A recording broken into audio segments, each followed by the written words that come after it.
The Blast from Our Past Network.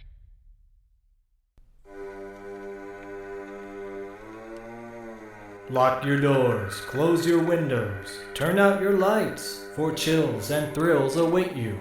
It's time for Podcasting After Dark with your hosts, Corey Stevenson and Zach Schaefer. Stay with a friend, say your prayers as grisly ghouls close in to seal your doom.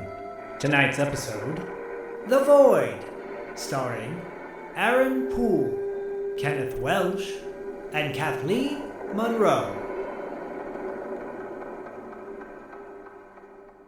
What's up, everybody? Welcome to Podcasting After Dark. I'm one half of the pad team, Corey, a.k.a. Sleazy C. Joined with me, as always, my brother from another mother, Zach, the total snackage Schaefer. And this week, we are reviewing a movie that I picked. You know why? Because it's my birthday month. So this one is my pick. I've been wanting to break down The Void, 2016. I've been wanting to do this movie pretty much ever since Zach and I started, this podcast. We knew this would pop up eventually. And then Zach's birthday gift to me will be the other movie breakdown from this month. And you'll have to go listen to Wrap Up After Dark to hear what that is. But it's going to be a fun month, guys and gals, because it's my birthday and I'm old. Happy birthday to ya. I can't stand that song. The happy birthday song?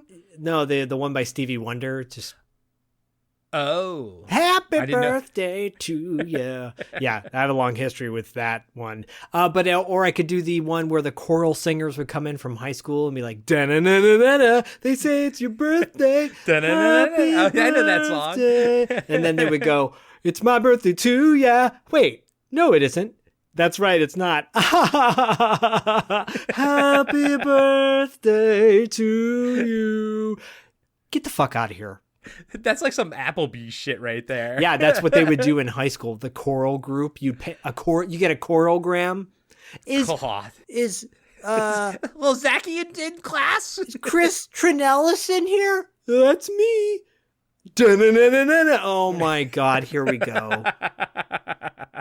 Well, you know what's better than a choral band singing you a terrible rendition of Happy Birthday, The Void? Zach, I know what your history is with this movie because, like John Dies at the End, go listen to the Coscarelli Factor. We talked about that last month. But like John Dies at the End, you and I saw this together when it first came out. We had already seen the editor because you kind of introduced me to the whole Astron 6 thing. The editor was my first foray into that, company, that troupe, whatever you want to refer to them as. And then I think this probably came across your desk quicker than it did mine. You were like, we got to watch this. We did. I fucking loved it. But what did you think when you saw it then? And have you seen it since? Oh, yeah. I mean, we went down a rabbit hole, I think, getting the physical copy of The Void. We were like, oh, we have to get this. It's the new film coming out from the guys from Astron 6, adjacent. Yeah, sort of. Yeah. Put a little asterisk next to that. Right. And Psycho Gorman had not come out yet. There was talk about it at that point. So we were, itching at the... I don't even know where I heard about The Void, if I saw a trailer online or what, but I was so excited to watch it and loved it with you. Haven't really had a chance to watch it since, but then we interviewed Steven Kostanski, the of the director of this film, a couple of years ago. And, before Psycho Gorman came out, it's actually right when COVID had just hit. That was weird. And, and so his plans to have that premiere at South by Southwest got canceled and blah, blah, blah, blah, blah, came on because he had nothing better to do but talk to a couple schmoes like us. And then we glazed his donut, as I like to say, and, talked about how much we love this and all his other work that he's done. And here we are. It's your birthday pick. And you're like, I want to do The Void. And like, okay, settle down. You're 15. I know you're excited. I want to do The Void. I want to do The Void. I'm going to play with G.I. Joes and do the Void. Okay, you'll do the Void, play with G.I. Joes in that order. So after we stop recording, Corey and I are going to stay on Zoom and play with G.I. Joes. No, I'm kidding. Yeah, and here we are, breaking down the Void. I haven't seen it since up until a couple days ago when I rewatched it for this, but I was pleasantly surprised or re-surprised and maybe even more like impactful because I picked up on more things that I said, oh, this is an influence. Oh, that's an influence. Maybe things I didn't pick up on or think about the first time I saw it. Yeah, I do want to spend some time discussing the influences of this film. But yeah, my experience, same as yours. Obviously, we watched it together. And I think I must have had just more opportunities probably to watch it. At this point, I've seen it like 5 or 6 times up to before doing the actual breakdown of this film, which is why I watched it 2 more times, this week.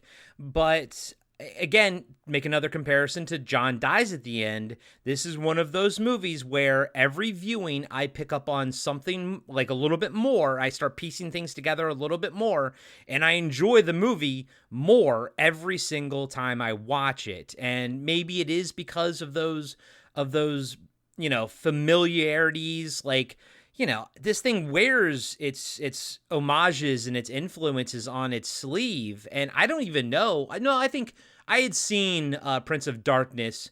I mean, you showed me Prince of Darkness back in the day, but I think we watched it before watching The Void. But it's like now I'm watching it and I'm like, oh yeah, I can see the Prince of Darkness influences. Obviously The Thing.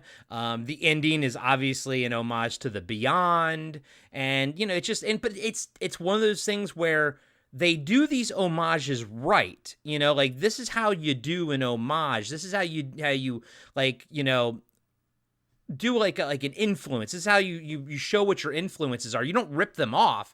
You incorporate them into the story, and it's seamless. And then you're like, okay, it gives you like shades of things. It's not a direct rip-off of things. And I think this is how you do it. You know what I mean? This is how you make a Carpenter-inspired film.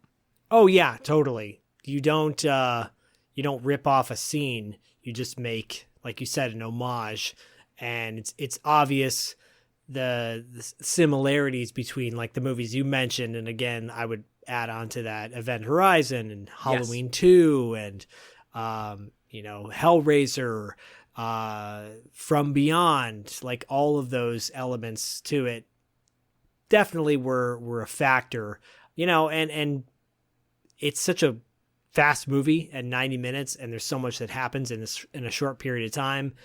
It's that's the way I like it. It's like, look at all the things you can do with a 90-minute movie if you just don't pad it with a bunch of exposition and just, extra stuff that you don't need. Yeah, that was something you and I kind of discussed extensively on our A-Team review, the last movie we actually reviewed, the A-Team. And that, pacing is a concern. I think when movies go past 90 minutes, you really have to give people some action and pace it really well. Whereas this movie, I think, is an example of just a perfectly paced film. I enjoy the slow parts. I enjoy the fast parts. I enjoy the parts in between. There's literally no scene in this movie that I don't enjoy. And even like if it's quote unquote a slower scene, it's only like a minute long or 30 seconds long. Like no scene ever sort of outstays its welcome in this movie. Yeah, one character outstays her welcome, and I wish she would have had a different ending. However, other than that, I agree with you. Yeah, I think you're just talking about Knives Chow, right? From Scott Pilgrim versus the World. Yes. Yeah, and I felt the same way, but then I'm like, but maybe you need an annoying character occasionally in a movie. Like maybe that's an essential part of a movie like this, is you have to have a character that you and I watch and go, I wouldn't do that, Yeah, I mean, look, I was like, oh, she's the annoying version of Lance Guest from Halloween 2, the nurse that kept, or even though he was a paramedic or whatever. Yeah. Yeah, I suppose so. She's not terrible. It's just one of those things where I'm just like, ooh, shut up. Let me see more. Stop talking. Just stop talking. And or actually do something instead of just standing there and crying, you know? Yeah. But you know what? I guess it proves that sometimes the weakest link does survive. It is the final girl. Is the final girl. Yeah, exactly. Before we jump into the cast and crew and everything, we should note that this movie was a crowd-funded film. They produced and I watched, if you have the Blu-ray, there's like a 30-minute making of on there. There's director commentary and I think a featurette on the special effects. And I watched them all back in the day, but this time I just rewatched the 30-minute sort of making of. And Gillespie and Kostanski, they kind of made a sort of a faux trailer for like no money to pitch the idea, to pitch the story. And they got like great, it was very well received, and they got funding for it. And then I think they took that to, Indiegogo or something like that and crowdfunded it and basically filmed this entire movie in an abandoned school in Ontario. Now, specifically Sault Ste. Marie, Ontario. It's Sault Ste. Marie. I don't know if that's how you pronounce it, but yeah, I think so. Okay. But yeah, this is in Ontario. This is a Canadian film, Ontario. And I think our buddy Tim over at Talking Back, I think he's friends with Jeremy Gillespie. Oh, cool. I think they went to college together or something like that. I think I actually funded the Indiegogo. That's how I got the Blu-ray, I think. Okay. And I do have the VHS copy of this, which is a clear VHS cassette from Lunch Meat VHS, who puts out really cool. So I have that. I have the clamshell void tape, the clear case. It's limited edition, so badass. Anyways, I'm proud of that. No, that's freaking cool as hell, man. And I know you got me the Color Out of Space VHS back there, right? And whatnot. So yeah, I know we're both fans of those like limited edition. I wish I had the Void one as well. But, well, maybe I'll send it up to you like I did with David Irons. Do I really need it? Maybe I don't. I don't know. Corey will find out. I have this thing though. I've sent Corey things in the past in a large box, and it ends up getting lost for 8 weeks. Yeah. I know. Our mail is not the best up here in Oregon, but maybe I'll grab it from you one of these days. But I don't want to take it. If you like it, that's great. Sitting on a shelf. But Zach, let's first off, let's talk about the two directors. Now Zach did mention it. We're not going to spend a lot of time on Steve Kostanski because we interviewed him, and I'll have a link in the show notes. So by all means, please go listen to that. Zach and I, like Zach said, we interviewed him. I want to say like 6 months before PG came out, before Psycho Goreman came out. So we actually talked a lot about The Void. So go back and listen to that interview. Well, and I noticed, according to IMDb, he's listed as one of the directors for the episodic horror anthology Tales from the Void. Interesting. So it's based on the most viral and haunting stories from the no sleep community. And he did some prosthetic work on In a Violent Nature.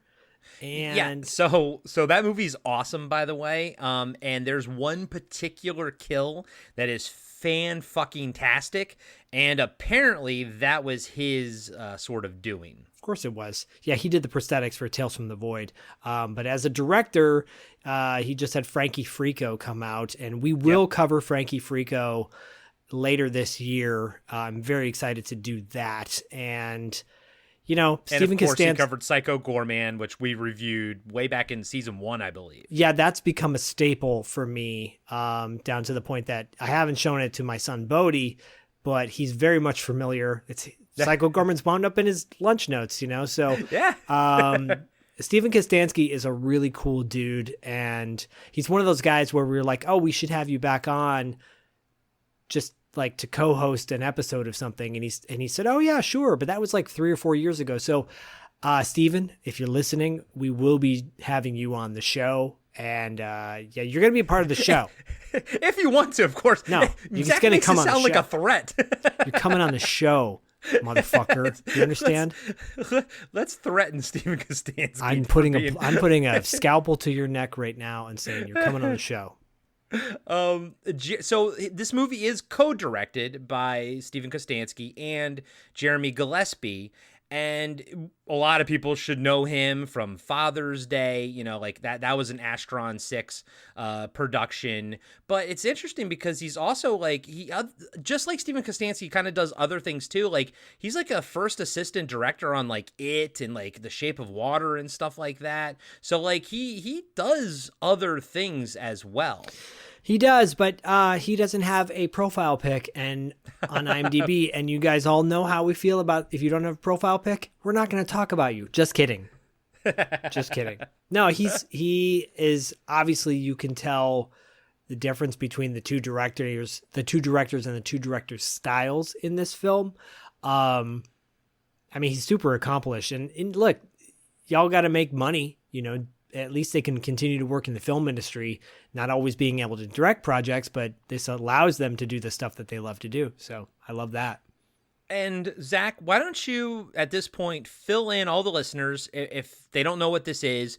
We've mentioned Astron 6 like multiple times. What actually is Astron 6? It's a collective of dudes that's a production and directing company that was founded in 2007 by Adam Brooks and Jeremy Gillespie.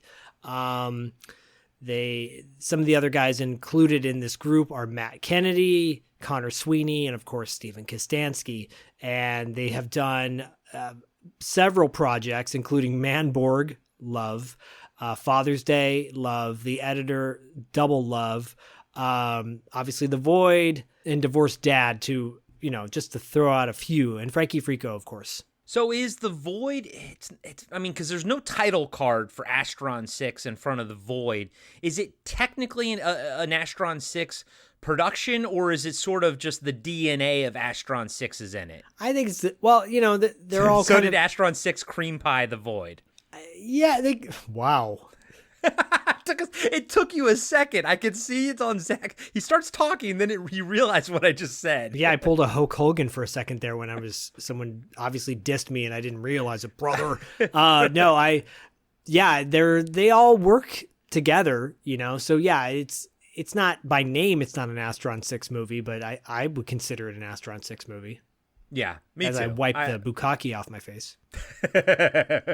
Wipe the Astron 6 DNA off your face. Wow. Let's get into the cast, because this is one of those movies where everyone does a great job. Even Knives Chow, everyone does such a she's great. I'm giving her shit, but she's good in it. She's doing what she's supposed to do in the movie, But everyone here is fantastic, and I don't have much experience with them, probably the most with Ellen Wong. She's not number one. Let's just talk about her now. But she's like third build. Ellen Wong, she plays Kim in the movie. Famously, she was Knives Chow and Scott Pilgrim versus the World, but she was also in that show Glow, which was absolutely fucking fantastic. And it was the saddest thing that COVID killed that show, because that was probably one of my favorite TV shows of the last 15 years. Yeah, that's what I know her from as well, and I love her in that. So I love that show. And I guess you could just watch season 1 of Glow and be happy with that. It's a good standalone season. When they go to Vegas, it's kind of like, meh, it's okay. But definitely the first season is tops. And yeah, it's a shame. Anything that show just, I could go on and on about that show, but I won't, because we're not talking about Glow tonight. But yeah, I do love it. But Aaron Poole, what kind of name is Poole? Anyways, it's not Comanche Indian. He's the lead actor in this. He plays Daniel. I don't know why that got me. Yeah, it did. Got you like the what do you call it? Micturation on the facha. Yeah, cream pie. The dude's been in a shit ton of projects, from TV series like The Trades and the Trades, no, American Gods, and he was in an episode of that movie called The Empty Man. I don't know if you've all have seen that movie. It's a pretty decent horror film. I've heard good things. Have you seen it? Yeah, I saw it when it came out. Where did I see it? It came out in 2020. I feel like, did I watch it on Hulu? Yeah, because it's available on Hulu. It's on Hulu, okay. I think I did. I think I was like, oh, this looks kind of cool. And I watch it because it's like a thriller, psychological thriller. Yeah, that's a good one to check out. But he's really good in this. Aaron Poole, not Poon, Poole. No, he's great. I actually really, really like him in this. And he's also in a movie that I've been like wanting to watch forever called Spiral. Earth's most powerful soldier, Spiral Zone. Into darkness.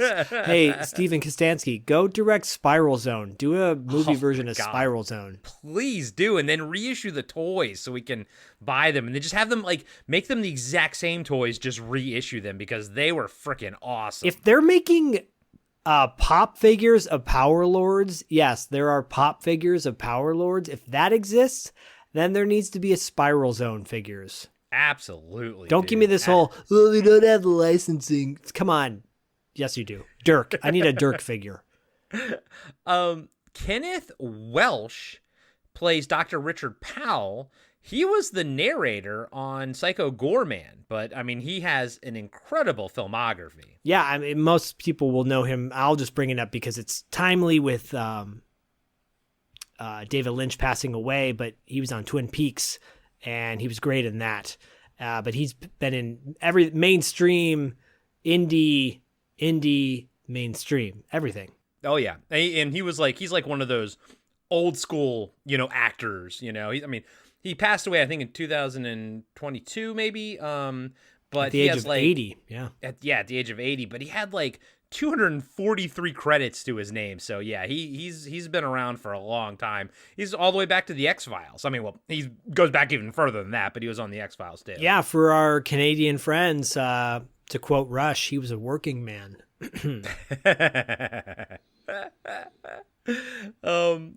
Kathleen Munroe plays Allison. Where do we know her from? Allison.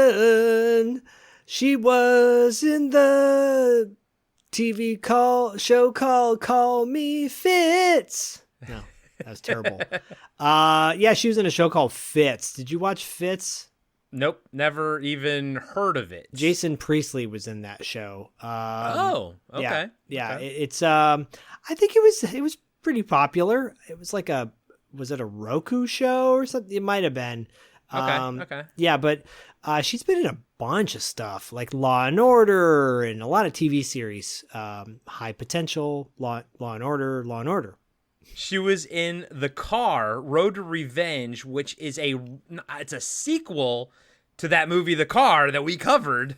The old 70s movie with Brolin in it. They made a sequel to it, and she's in it.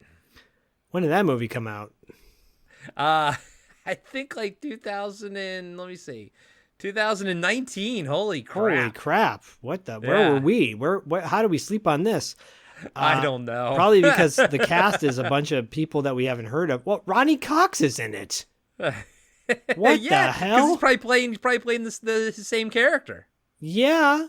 Hello? I don't think this movie's supposed to be any good, buddy. I think that's why we've never heard of it. But it's got Ronnie Cox. I know. We love Ronnie Cox. And she was in a movie short called Taos, and I love Taos. So, okay. I'll have to check that out. That's cool. It's got 2 people in it. So, interesting. Anyways, yeah, Kathleen Munroe, no relation to Munroe from Too Close for Comfort, is great. And Daniel Fathers. Yeah, wouldn't it be funny if his name's pronounced Fathers, not Fathers? Daniel Fathers. My name is Father, not Father, you idiot. And he plays the Father. Yes, and the Son and the Holy Spirit.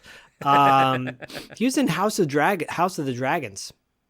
Yeah, I didn't watch that. I haven't ever, after the last season of Game of Thrones, I'm not moving forward with that franchise or any of its spinoffs or anything. It's funny. It's for better or worse. It's one of those shows that you just watch you don't understand a word they're saying, but you just you figure it out as it goes along. Yeah. And I don't think that's a good thing. I think that's actually a terrible thing. Shows you how poor the writing is, but it makes sense down the road. And you're like, okay, well, I still like it. And the last one is Mick Biskov. Mick Biskov. I'm thinking he's probably Russian. He might be Russian, background, adjacent? but yeah. Oh no, he was actually born in Denmark. Oh, then so you were close for an American, but probably racist. I mean, yeah. So, a little side note: the other day, Bodhi has this new term now. Bodhi, my wife is Chinese, and Bodhi's obviously Hapa.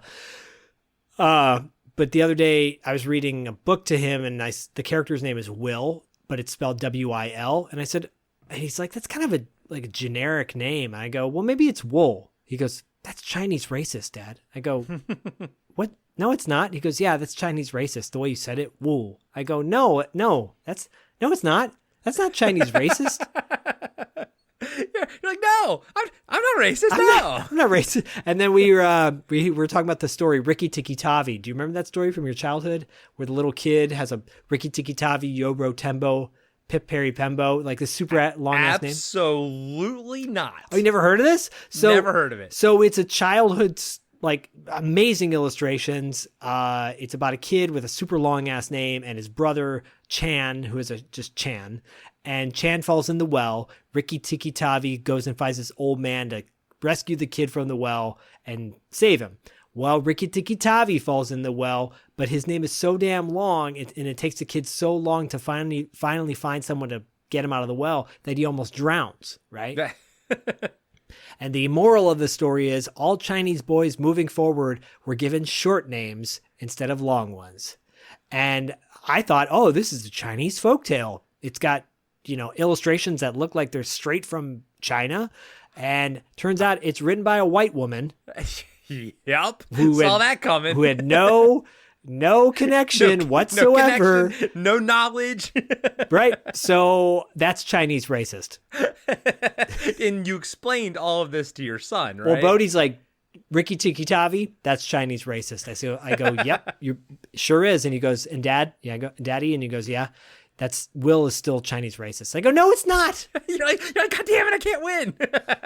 So Mick Biskov, I'm sorry, Denmark. He doesn't even have an accent.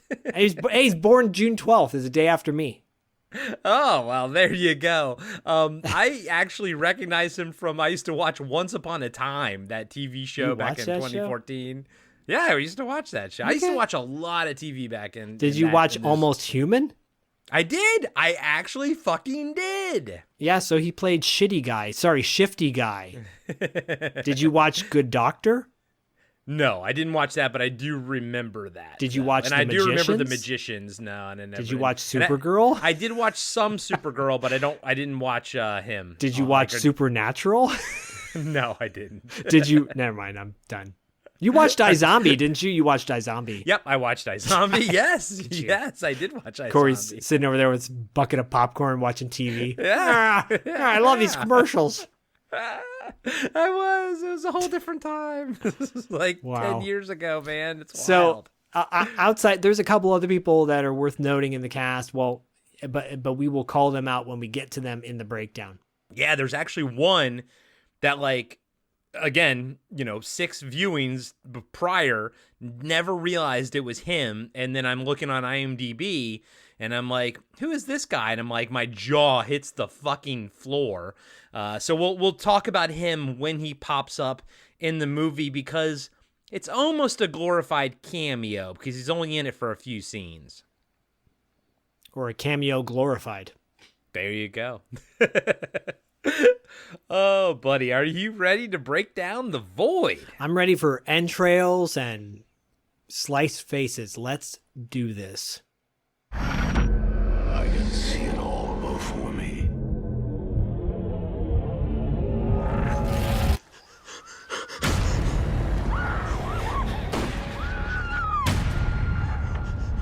You won't get far.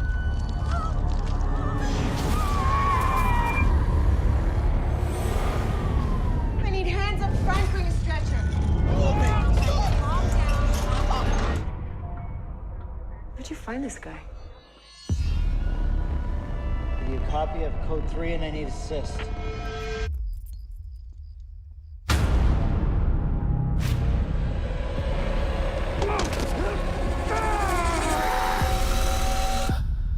Daniel?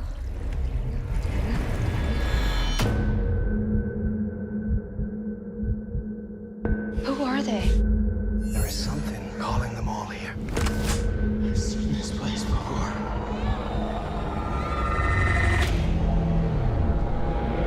Everything has led to this.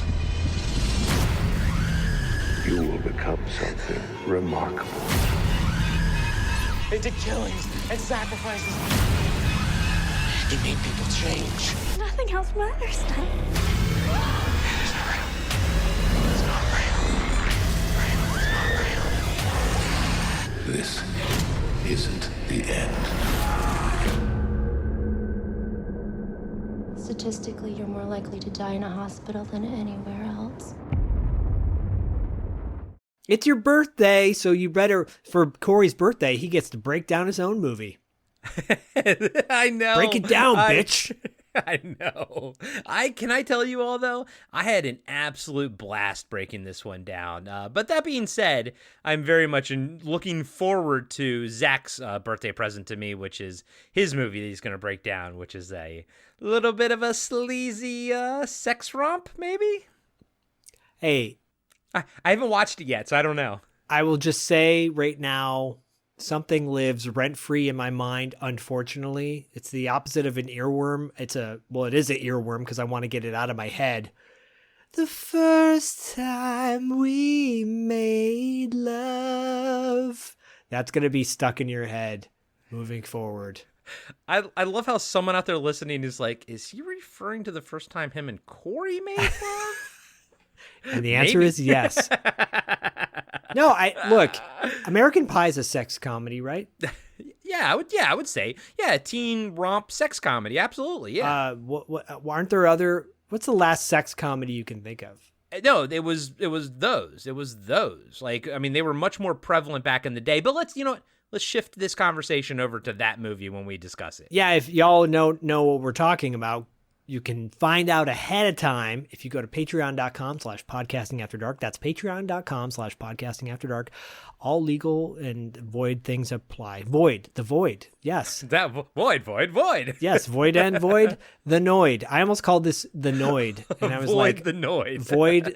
Avoid the Noid used to be Domino Pizza's like slogan because it was the Noid was the thief stealing the pizzas. Yeah.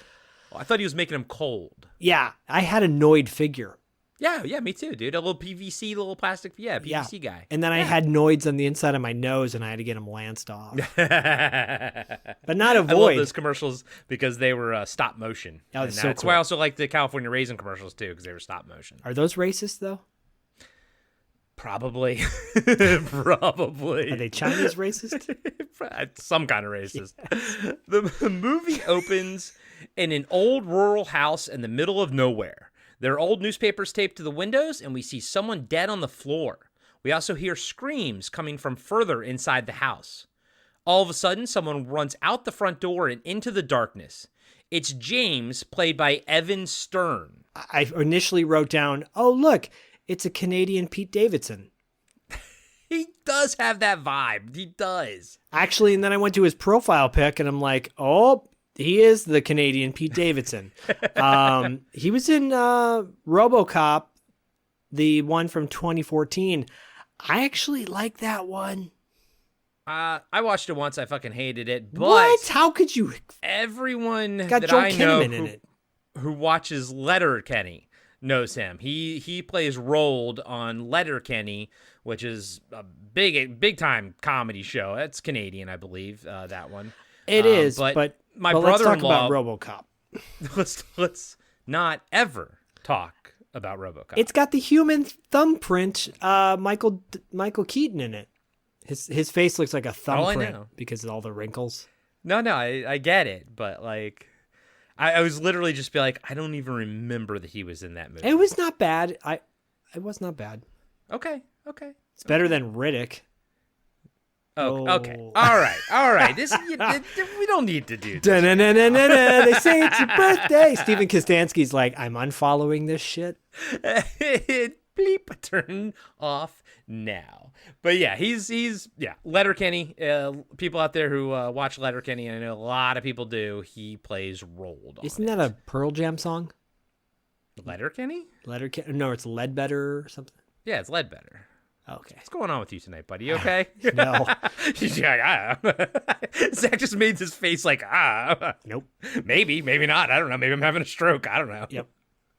Wouldn't be the first. As Isai Morales says in La Bamba, it's not my first or my last. Stroke? My God. Yep. Yep. So James goes running off into the darkness. Canadian, what'd you say? What was it? Pete Davidson. Pete Davidson, that's right. It's like, guys, I dated Kim Kardashian. Shortly after, a young lady runs out of the house screaming, but gets shot in the back by Daniel Fathers, who we mentioned earlier, but he plays the father. And the other guy, Mick Byskov, plays the son. So I'm going to have to, the whole time I'm just going to refer to them as the father and the son. Yeah, and then there's a holy ghost somewhere. I think they're just floating around with them pretty much. I was kind of hoping when you said she got shot, you'd be like, shot in the back, but you're too late. It's the void. Can't wait. Hey, there it is. You just redeemed yourself after that little RoboCop tangent you went on. So, yeah, like I said, so we never learned the real names. They're just listed as the father and the son. The son looks down at the young lady crawling for her life through the grass. She has a big bullet hole in her shoulder blade. The father walks over to his car and grabs a gas can and hands it to the son. The younger man pours the gasoline on the young lady as the father looks into the darkness and says, "He won't get far." The father walks over to the lady drenched in gasoline and lights her on fire with his cigarette. The two men get into their car and leave. After they leave, we see someone standing by the flames in a white robe and hood. There's a black triangle on the front of their hood. We saw another black triangle painted on the door inside the house. So what'd you think of this opening? Oh, it's so great. It's a brilliant way to open the movie. Super dark, get to the point. I don't know, for some reason I like shades of Phantasm too in there, you know. Well, it's almost like, you know, the father and the son are like Reggie and Mike sort of, and we're kind of coming in mid-hunt, and then also they're not the main characters of this movie, sort of. But yeah, I'm definitely get Phantasm vibes from this movie. Yeah, for sure. Because we never get explained exactly like what they went through prior to this movie. And it should also be noted, I probably mentioned in the breakdown somewhere, but the son, he doesn't talk. He's mute because he has like a gash in his neck. He's got like a bandage over it, but I think it's implying that his vocal cords were cut or something like that. But we don't ever find out like actually how that happened or what they went through. So they could have been on the road for a while and doing this kind of like, the Reg Man and Mike. Yeah, it's possible. We should also note that the creative team for this film does a great job of never making the hooded characters look like the Ku Klux Klan. They are wearing white, but the hood is not pointy like those pieces of shit. No, it's great. Thank you for doing that. Thank you for not making it the KKK. Yeah. They actually look like a cool, weird cult, not like a terrible cult. One that we don't want anything to do with. Right. The opening credits play over night shots of rural Ontario, Canada. The logo appears as ominous music swells. Cut to Officer Daniel Carter sleeping in his police cruiser on the side of the road at night. Dispatch wakes him up to tell him there's a bunch of chatter by state police, but they seem to have the problem under control. We later find out this is in reference to the opening scene that we just saw. As Daniel is talking to dispatch, he sees James stumble out of the woods in front of the police cruiser. He goes to check on the kid, and he sees blood on James's face. And he kind of gets like, oh shit. He realizes that it's something serious. Yeah, and I think this is worth noting as well, because the tone from the onset has the score throughout, which is kick ass. I know someone on Instagram had mentioned that they love the score. There's actually several credits for the score. There's Ludwig Voss, Menelon Music, Joseph Murray, and Blitz/Berlin. They're credited as music by, and they've worked on quite a few projects. But the Void score is fantastic. Yeah, no, it is. So is it basically Blitz/Berlin? Do you think they're doing most of the heavy work for this? I mean, they're credited as the music by, but I know Menelon Music as well gets a strong credit in the credits. So okay. Yeah, but I love it. It has a, it's synthy and it's subtle. It's not over the top, which is great. Kind of ominous, kind of, imposing sort of thing. Always it helps to create the sense of dread that this movie absolutely does a great job in conveying. Right. Like a Prince of Darkness or something. Oh, man. Yes, exactly. Or a RoboCop from 2014. Boy, oh boy. A short time jump, and Daniel is quickly driving down the road with James in the back seat of his cruiser. He asks dispatch where he should take the wounded man, and she says that the closest emergency service is still Marsh County. There's not much left of the hospital after the fire, but they're still listed as on duty. Daniel asks about an alternative, but they are further away, and the kid in the back seat isn't looking too hot. Daniel tells dispatch to radio to Marsh County Hospital and let them know that it's him bringing someone in.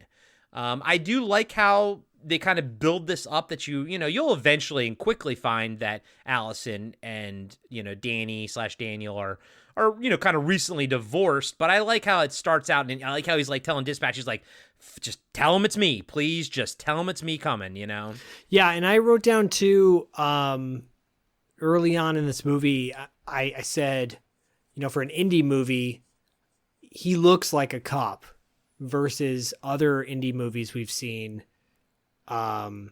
where the cops don't look like cops at all. Yeah. I'm sorry, but yeah. Crystal, Christmas, Bloody Christmas, those guys don't look like cops. Oh, yeah, the guy with the handlebar mustache and everything like that. I'm just like, no, they don't. To me, like that, when I envision a cop, I think of this guy. So he has like a legit cop look to him, or deputy at least. Yeah, and he kind of gives you like not smarmy vibes, not weak vibes, but also not the toughest guy in the room vibes either. He gives off small town cop vibes. Yeah. Great casting. Yeah. It's almost like they, planned it that way. Like in RoboCop. Oh, I can't even fight back because I don't even fucking remember that movie. I purged it from my memory the moment I saw it because I was like, why would I ever watch this again? My wife I have RoboCop at home, and I have RoboCop 2 at home. Why would I ever watch this? My wife has a thing for Joel Kinnaman. That's her, she loves Joel Kinnaman. So did she watch that with you then? She watched RoboCop with you? I feel like she went to the theater with me to watch that. Yeah, it's weird. I see why you saw it. For guys and gals, if the first time you're listening, his wife, Femme French, Kristen, she's not a big fan of the horror genre. So anytime Zach can kind of bring her into the fold, then you go for it. I mean, you do it, I get it. Like if RoboCop is her entrance into like sci-fi action, it's not. I say take it. You know what I mean? Open that door. She loves Big Trouble in Little China, but yeah, she yeah. You take the wins you can get, and if those wins happen to be the RoboCop remake, then you take it, my friend. Yeah, Diallo, finish it. You take the good, take the bad. There you have the facts of life. At Marsh County Hospital, we see Allison working at the front desk when Daniel comes through the door carrying James.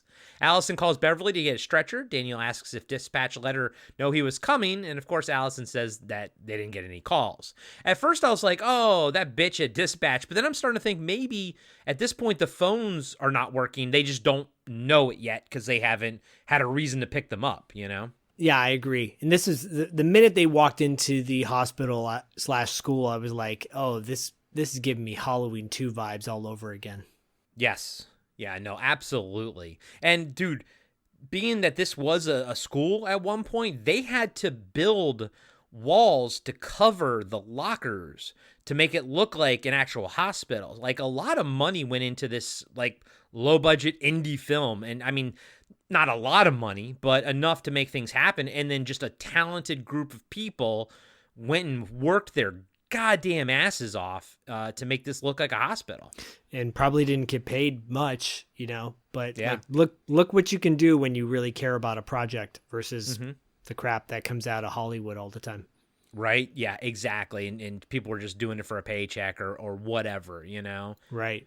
Just then, Beverly comes down the hall with a stretcher, and Daniel plops James down onto it. Beverly asks Danny what the kid's story is, and the officer says, he's bleeding, Bev. Allison and Bev take James to see Dr. Powell. As they leave, Daniel turns around and says hi to Maggie and her grandfather, who are sitting in the waiting room. Maggie is pregnant. So Maggie is another one that doesn't have an IMDb picture. She hasn't been in a lot of stuff. Her grandfather, James Millington, he's been in more. He was in Murder at 1600. He was actually in Darkman 2, The Return of Durant. But I kind of didn't really, recognize him for much. Bev, I didn't really recognize for much. And Maggie, played by Grace Munroe, she hasn't been in a lot, and I haven't seen anything she's in. Well, James Millington was in the 'Twas the Date Before Christmas, and I'm sure Dustin has seen that movie.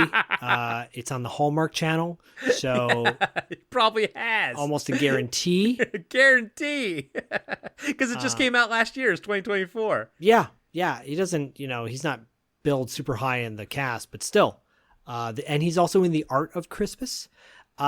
These are stretches for him because in The Art of Christmas he plays Gramps, and then in 'Twas the Date Before Christmas plays Grand Pop. So stretch.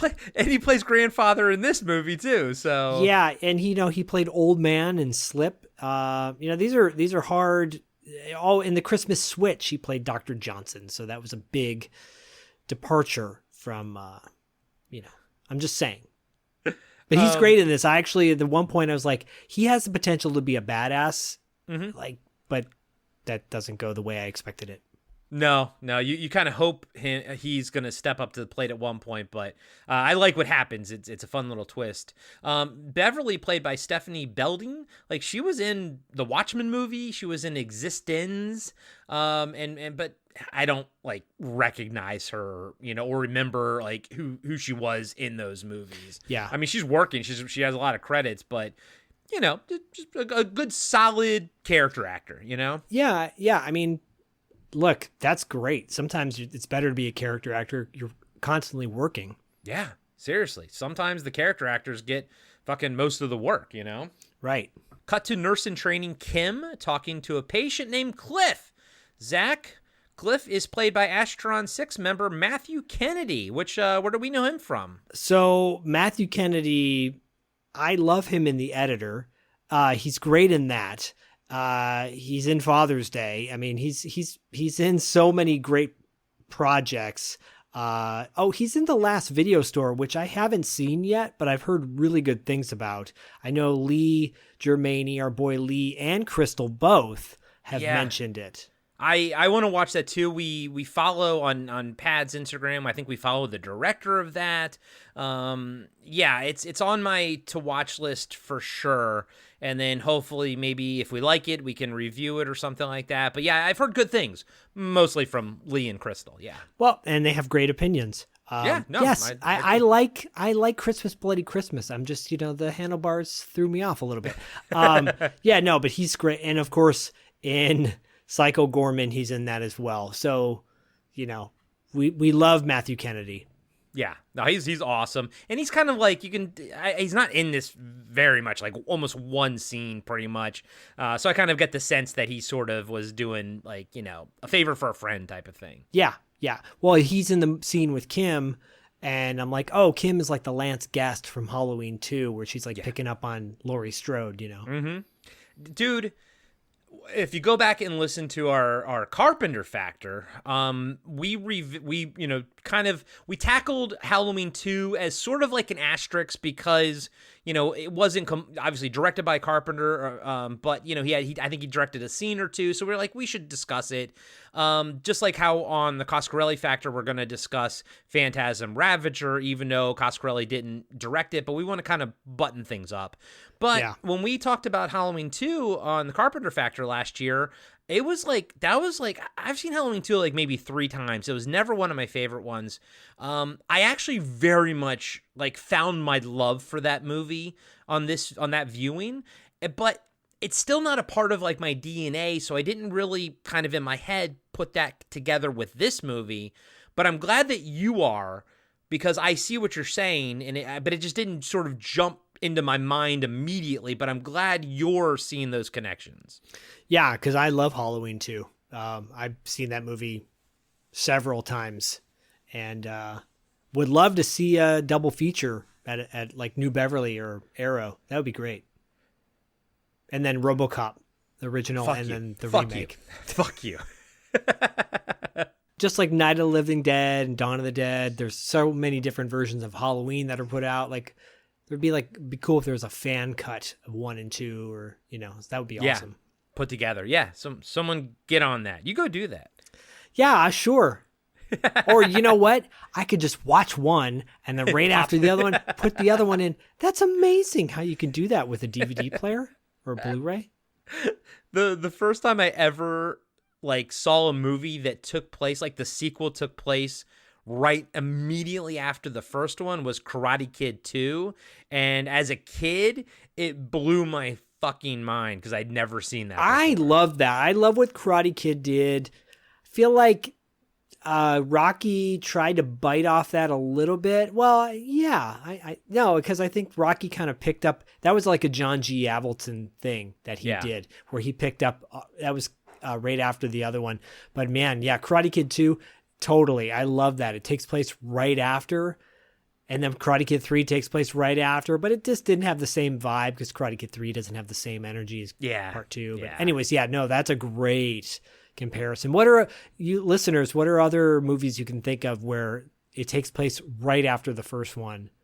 Yeah, the sequel picks up right away. Yeah, that would be cool to know what you guys think. Yeah. So Tim's talking to Cliff.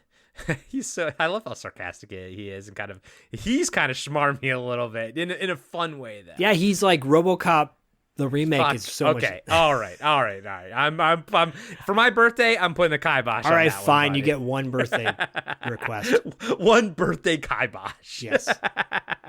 It's only because I have no retort. I have nothing to say back. My wife loves Joe Kinnaman, so they kept his hand. She just said, like off the air, she's like, I do like it. I do love him. We saw him once in person. He's a big dude. Oh, he looks tall. He looks like a very tall guy. Yeah, big hunky, I'll give him that. Hunky man. Yeah, okay, I hear you with your comments. Kristen's down there like sploosh. So Cliff asks about Allison and Bev as they run by the door with James on the stretcher. Kim says, "Who knows? They won't let me do anything around here." Cliff sits back in his bed and Kim shows him gory pictures from her medical book as an attempt to flirt with the young man. Cliff doesn't seem to be into her, though, so Kim takes his fruit cup and leaves him to watch Night of the Living Dead on TV. The lights flicker in the room, and the TV goes to static. Bummer. Back in the waiting room, Maggie's grandfather says to the officer, "Well, you sure know how to make an entrance, Danny boy." Daniel asks Maggie how she's doing, and the pregnant young girl says she's been feeling some pain. Dr. Powell says the baby might be on its way. The grandpa says he's just glad Dr. Powell stuck around after the fire did a number on that hospital. As he's talking, Daniel hears commotion coming from the examination room and goes to check on it. There's a ruckus. What's that ruckus all about? Hey, who's causing that ruckus back there? There we see James struggling as Bev and Allison hold him down while Dr. Powell injects the young man with a drug to calm him. Daniel asks how the kid is, and the doctor says he's stable. But since most everything has been packed and moved to the new hospital, there's not much they can do for him here. Allison rolls up James's sleeve and sees needle marks. She asks Daniel where he found the kid, but the officer looks at his shirt in disgust and he says, "He fucking bled on me." I like that, how he just kind of has his, Daniel has like his own internal conversation. It felt very realistic. Yeah, I love that. Yeah, it was really funny. His reaction is great. Cut to Beverly telling Kim to get back to boxing up the files, which she does with an eye roll and a sigh. Allison brings Daniel some coffee in her office as he tries to get James's blood off of his shirt. She tells him he's going to need something stronger to get that stain out, and Daniel sarcastically says that he can do his own laundry. Allison hands Daniel coffee in a police mug, and he says he was looking for that. Allison says it's hers now, so don't get any ideas. Daniel takes a sip and says that she's being friendly. Allison says it's good to see him. Was your ex-wife ever that friendly with you? Only when she wanted something. How long did you talk to her after you guys got a divorce? Oh man, we're gonna go through this. So well, it's either this or RoboCop. So she, like, you know, I moved out, and then, and then, her life went to shit. Oh, thank God. Bad choices she made, and then suddenly, some controversy arose because I received some interesting emails from former beau of hers post me, and she wanted to discuss them with me to tell me to my face that none of it was true. And I'm like, oh, of course. Yeah, of course. Boy. Yeah, it was dude, this is an onion. It's an onion. Okay. This is an onion that I have not peeled very much with Zach. I mean, I know, obviously. I had no problem with us.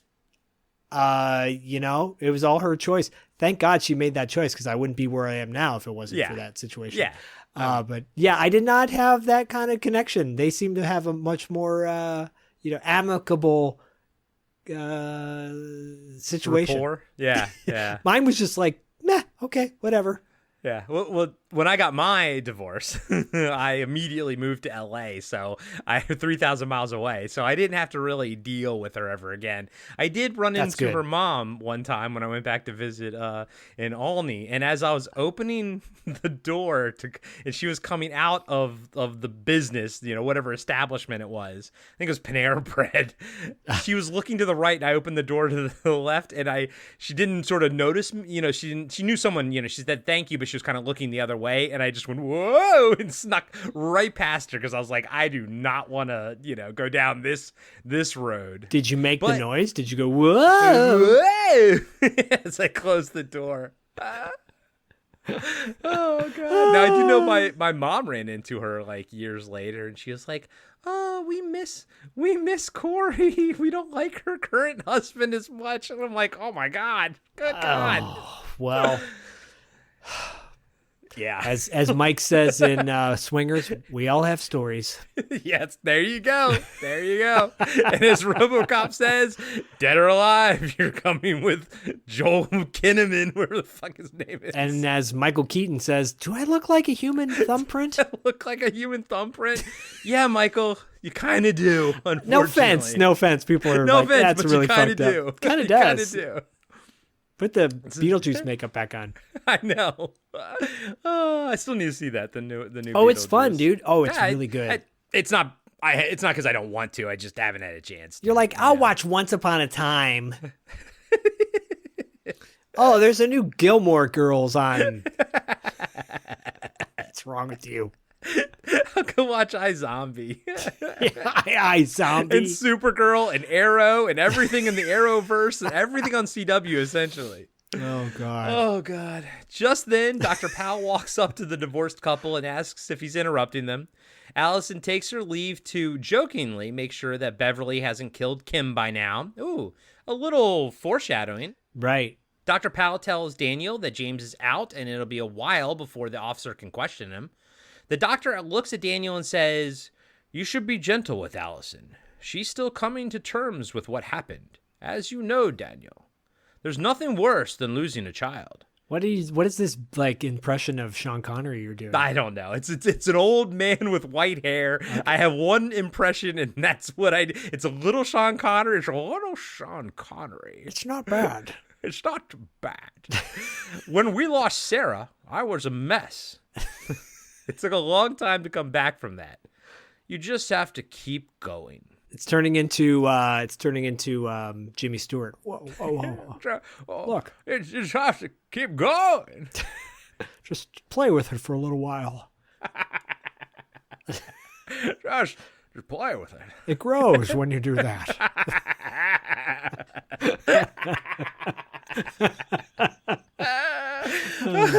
My cheeks hurt.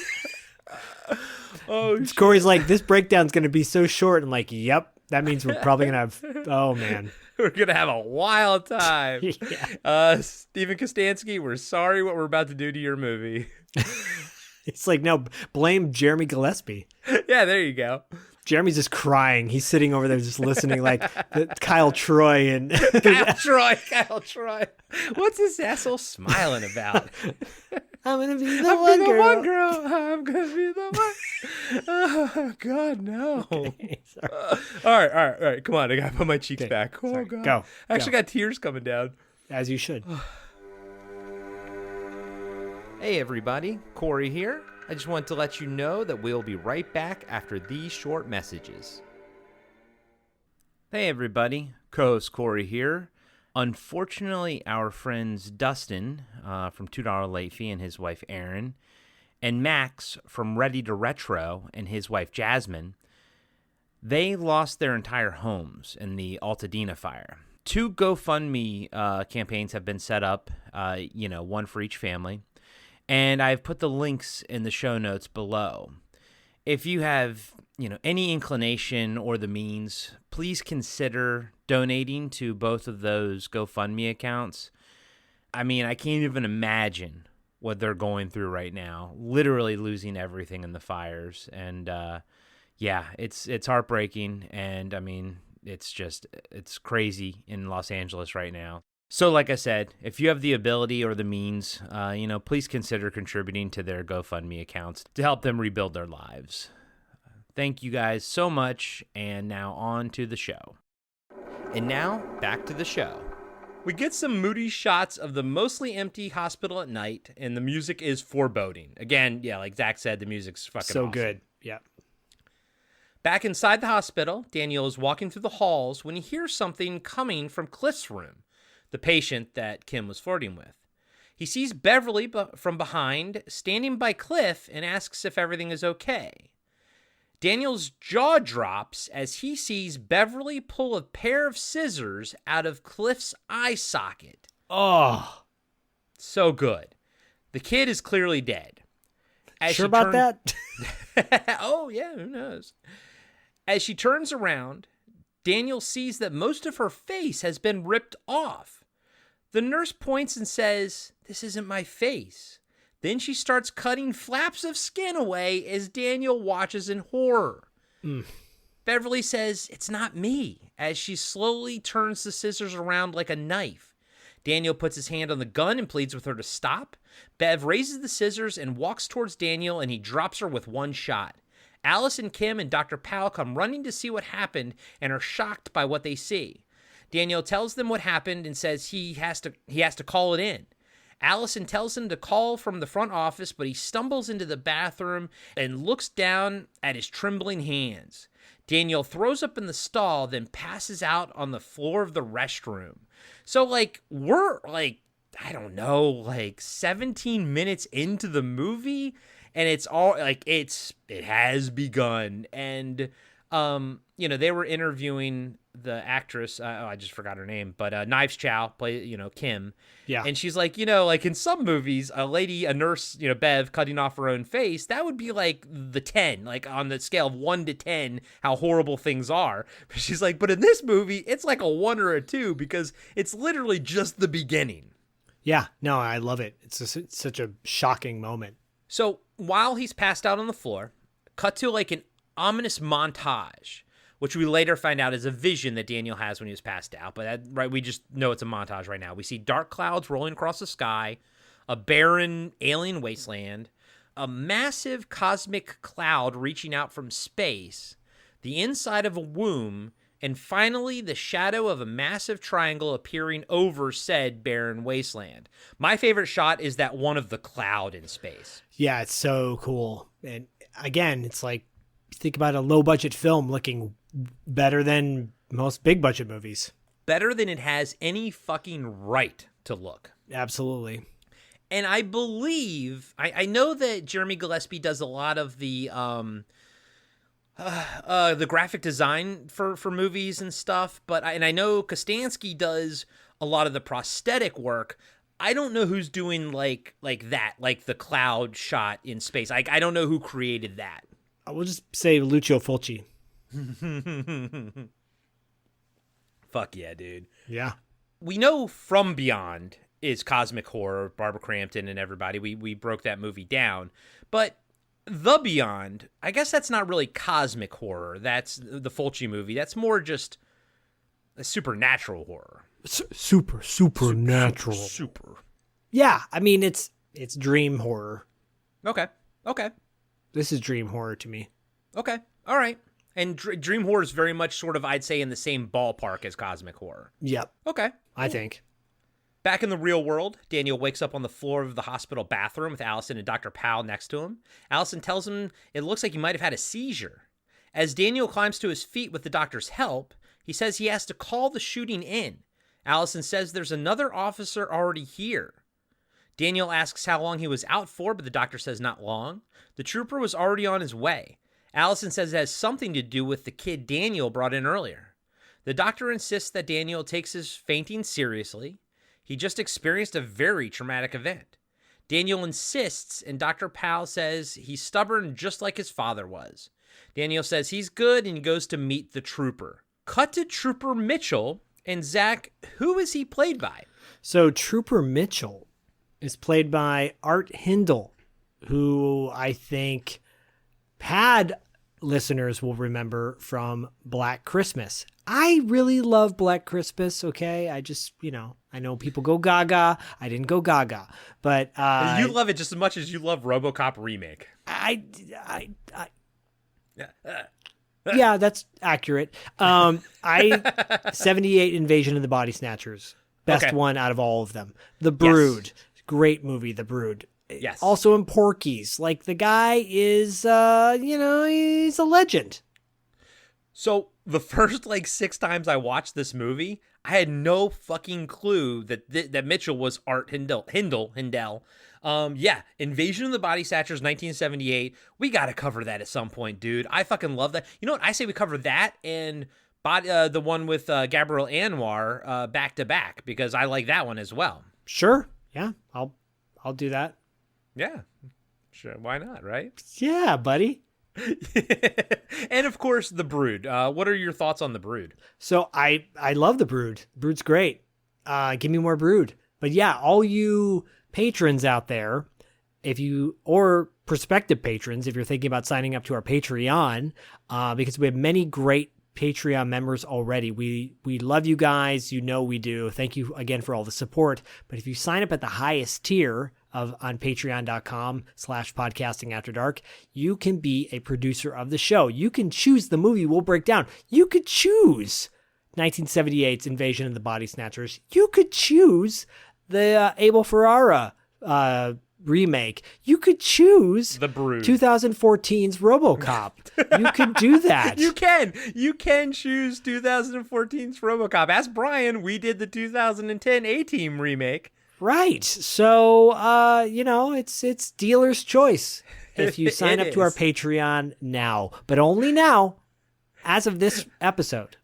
Yeah, you have to sign up right now with use code The Void, and that's the only way you can select RoboCop the remake to review. Yeah, otherwise we'll do the RoboCop Part 3. Oh, God. You know what? Okay, I'll give you this, Zach. I would watch RoboCop the remake over RoboCop Part 3 any fucking day of the week. Okay.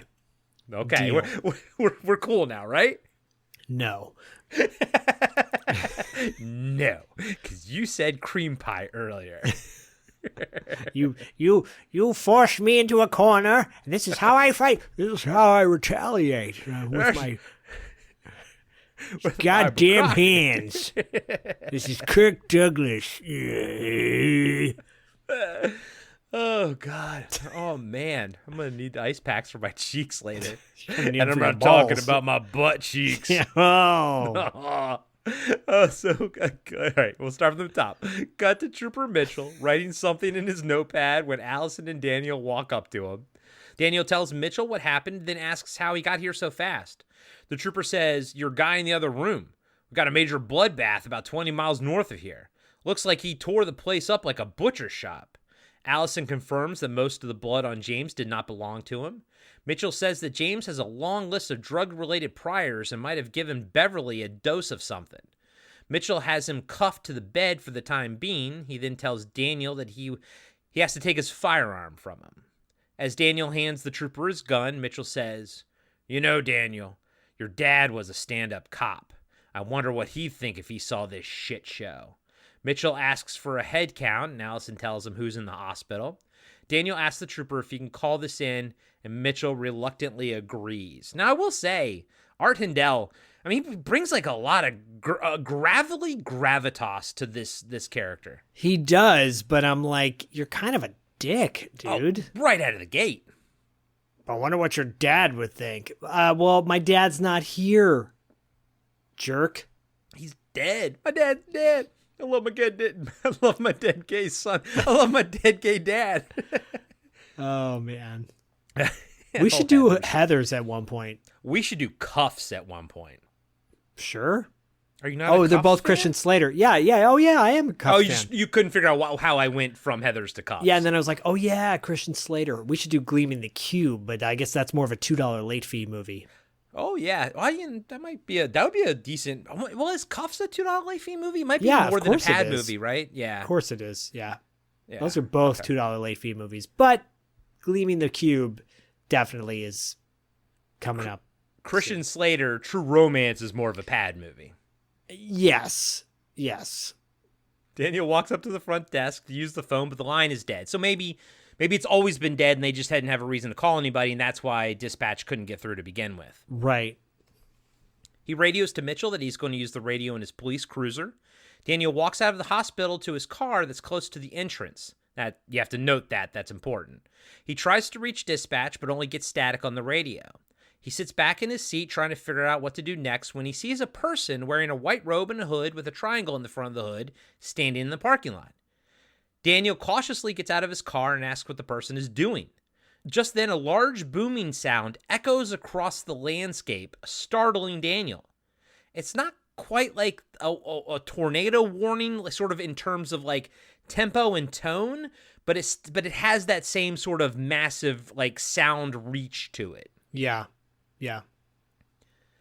The hospital lights turn off, and the robed figure immediately comes at the officer while brandishing a large knife. Daniel reaches for his gun, but Mitchell has it. He has just enough time to catch the man's arm as the knife comes down, and they both go to the pavement. Daniel struggles as the knife slowly goes into his chest, a half inch right before he throws the robed man off him. Daniel gets to his feet and sees that there are now 6 robed figures in the parking lot. All of them have triangles in the front of their hoods. The officer runs back into the hospital while holding his wound and collapses in Allison's arms.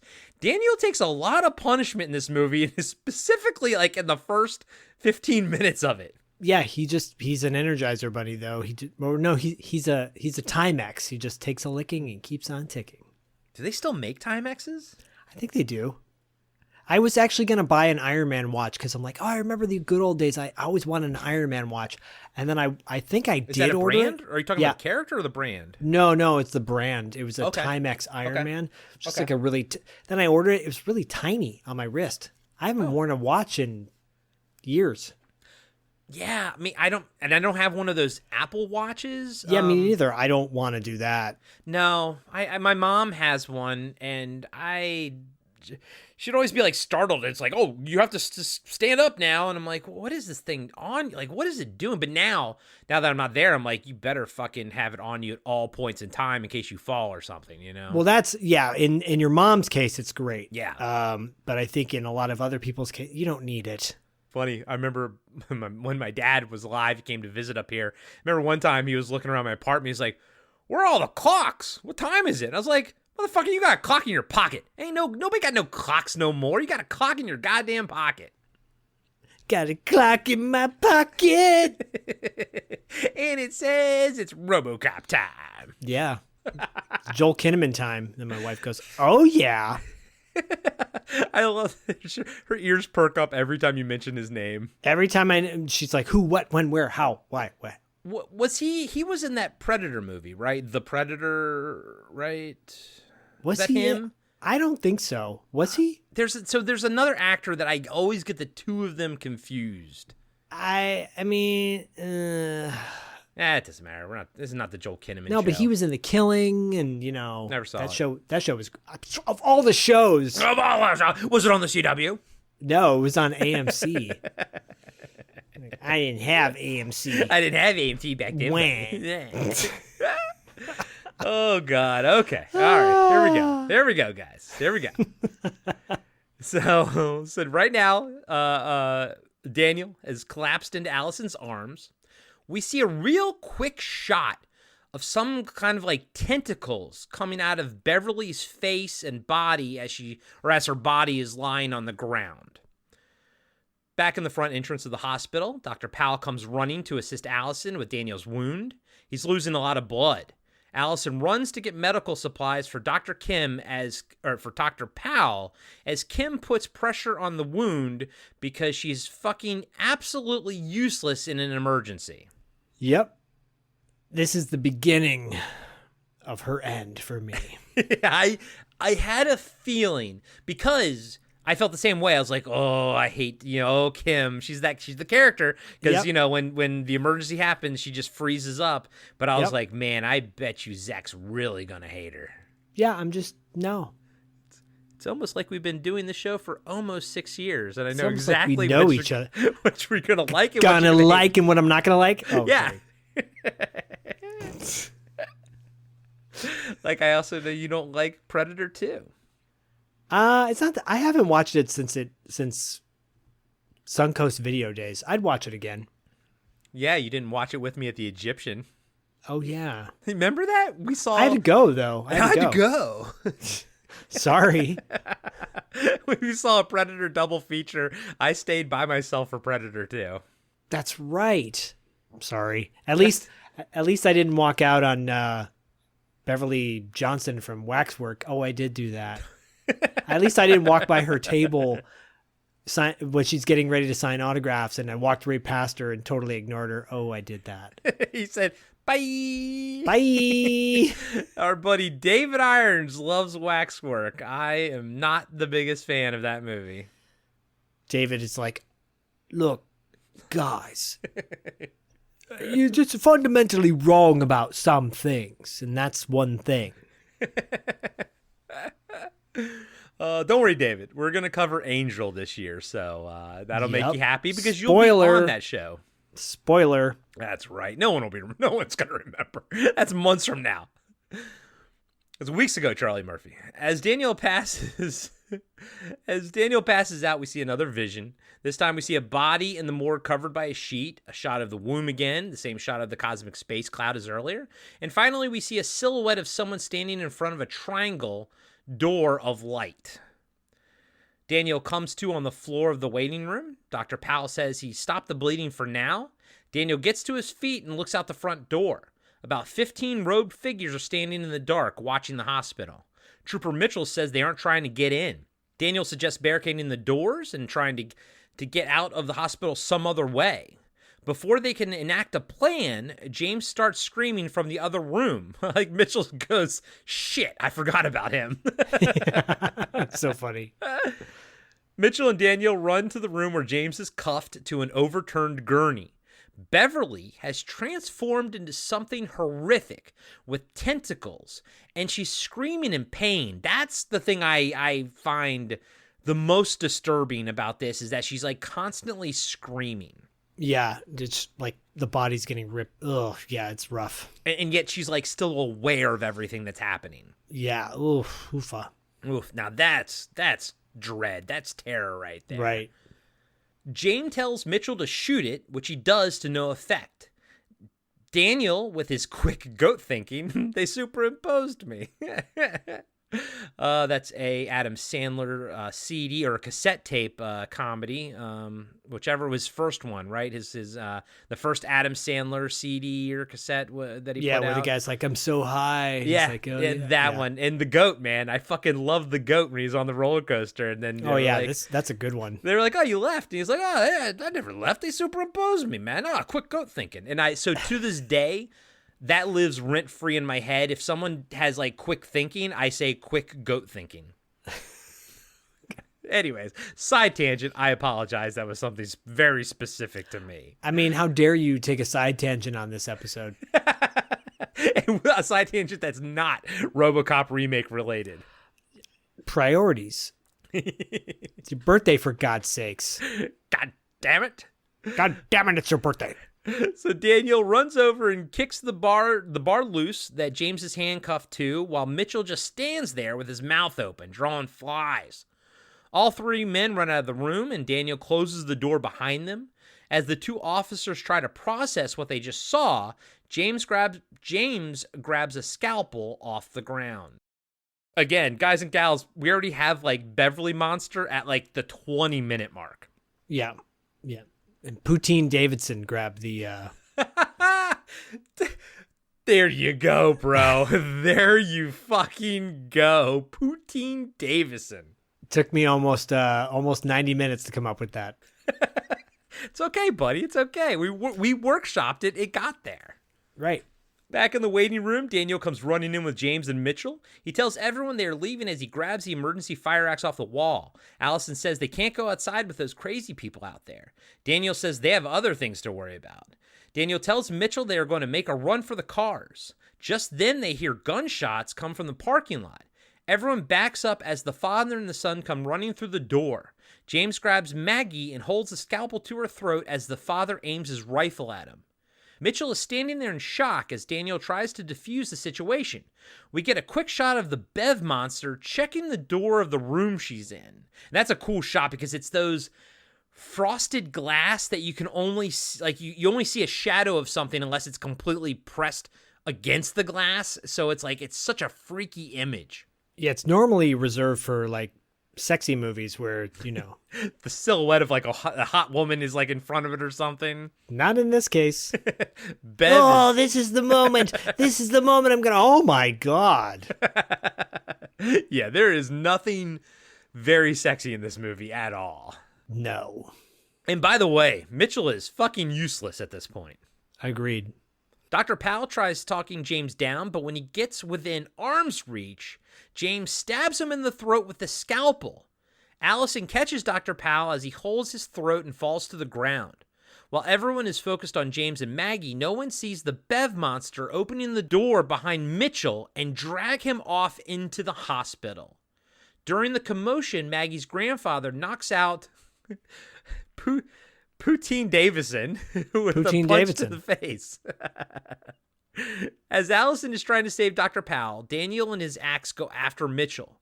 He finds them in a sickening embrace as the Bev monster is shoving her tentacles into the trooper's eye sockets and mouth. As Daniel tries to help his fellow officer, he's swatted away by the creature. The father and the son come running up to help. The father tries to shoot his rifle, but is out of bullets, so his son attacks it with his own axe. The creature's back opens up and a giant monstrous brain rises up, only to be blown away by the father's rifle. He then picks up Daniel's axe, and he and his own son both start hacking at the Bev monster. Daniel wakes up just as the creature goes silent.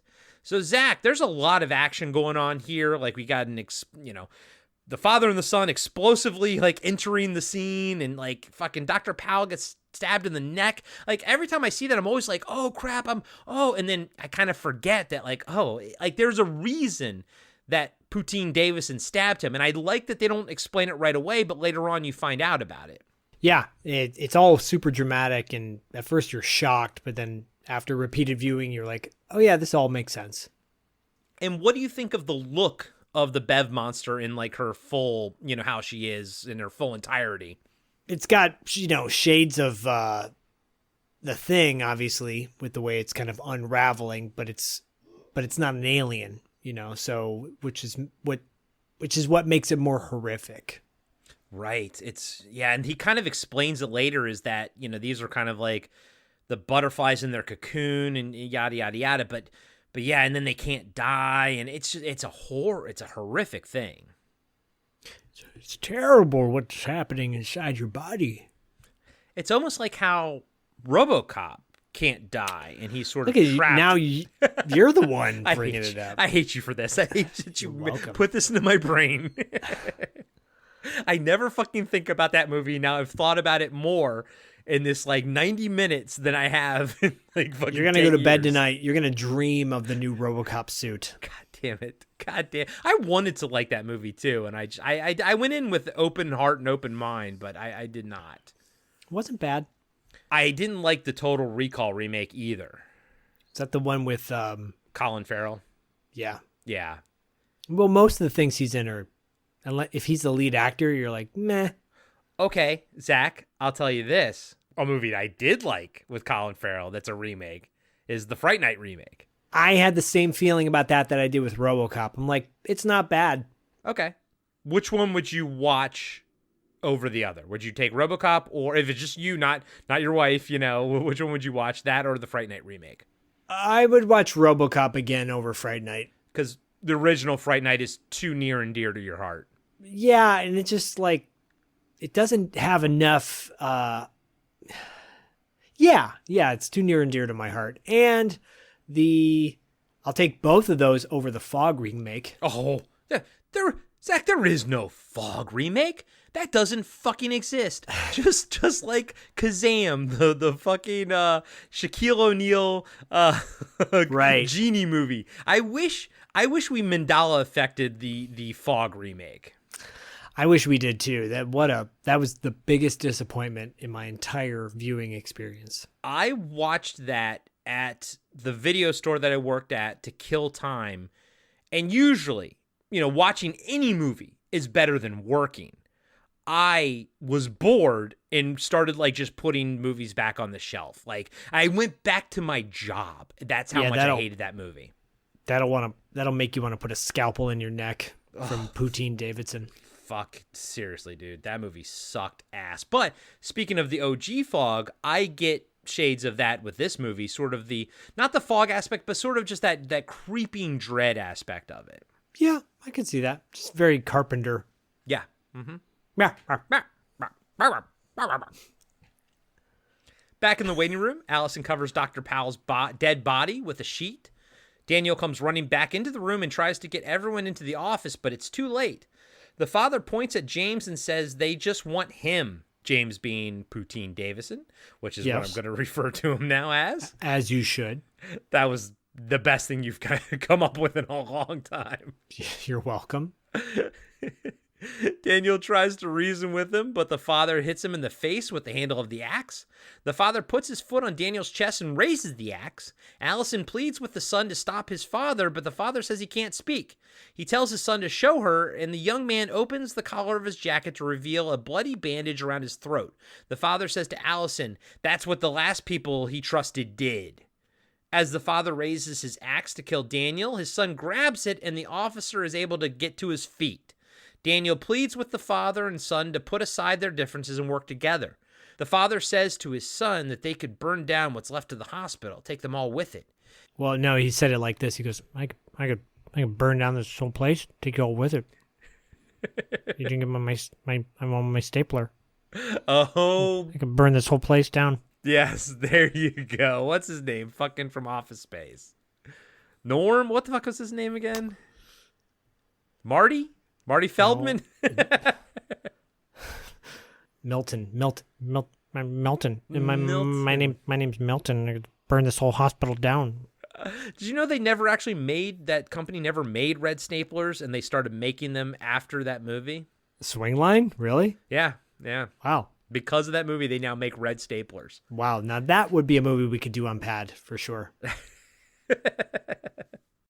Allison says they need to help Maggie and get her to another hospital. The father says there's no place to go. You can hear those horns for miles. There's something calling them all here.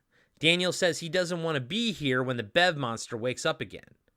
Cut to outside the hospital, and we see a gurney with a burning body pushed out into the parking lot and fall over. I never thought about it until I was breaking this movie down, and I was like, who the fuck is that? And then I was like, I think that's Cliff. Is that Cliff's body? I think it is, yeah. Because it's not monstrous like Bev, and what other bodies in there, so it's Cliff.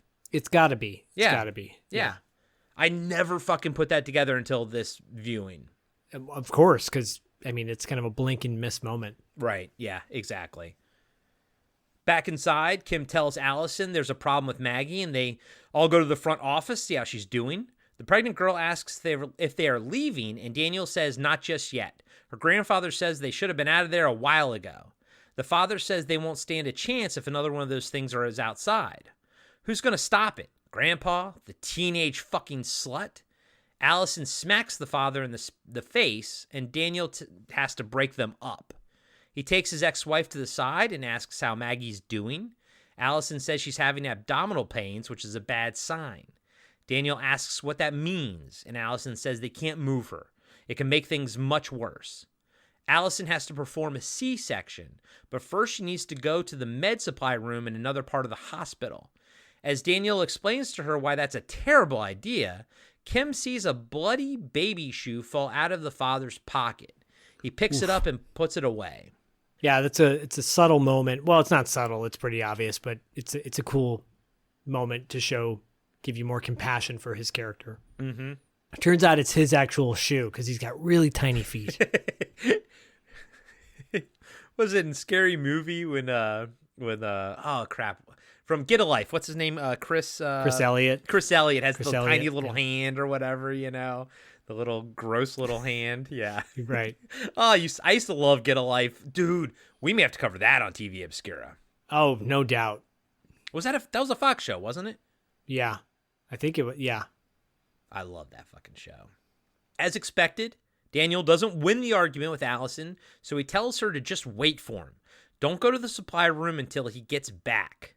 He walks over and informs the father and his son what the situation is with Maggie. He also tells them he has a shotgun in the cruiser. They aren't too keen on helping Daniel retrieve it, but the officer reminds them that they're in the same boat, and a rifle and 2 axes aren't going to do much good. Plus, his cruiser is close. It'll be fast.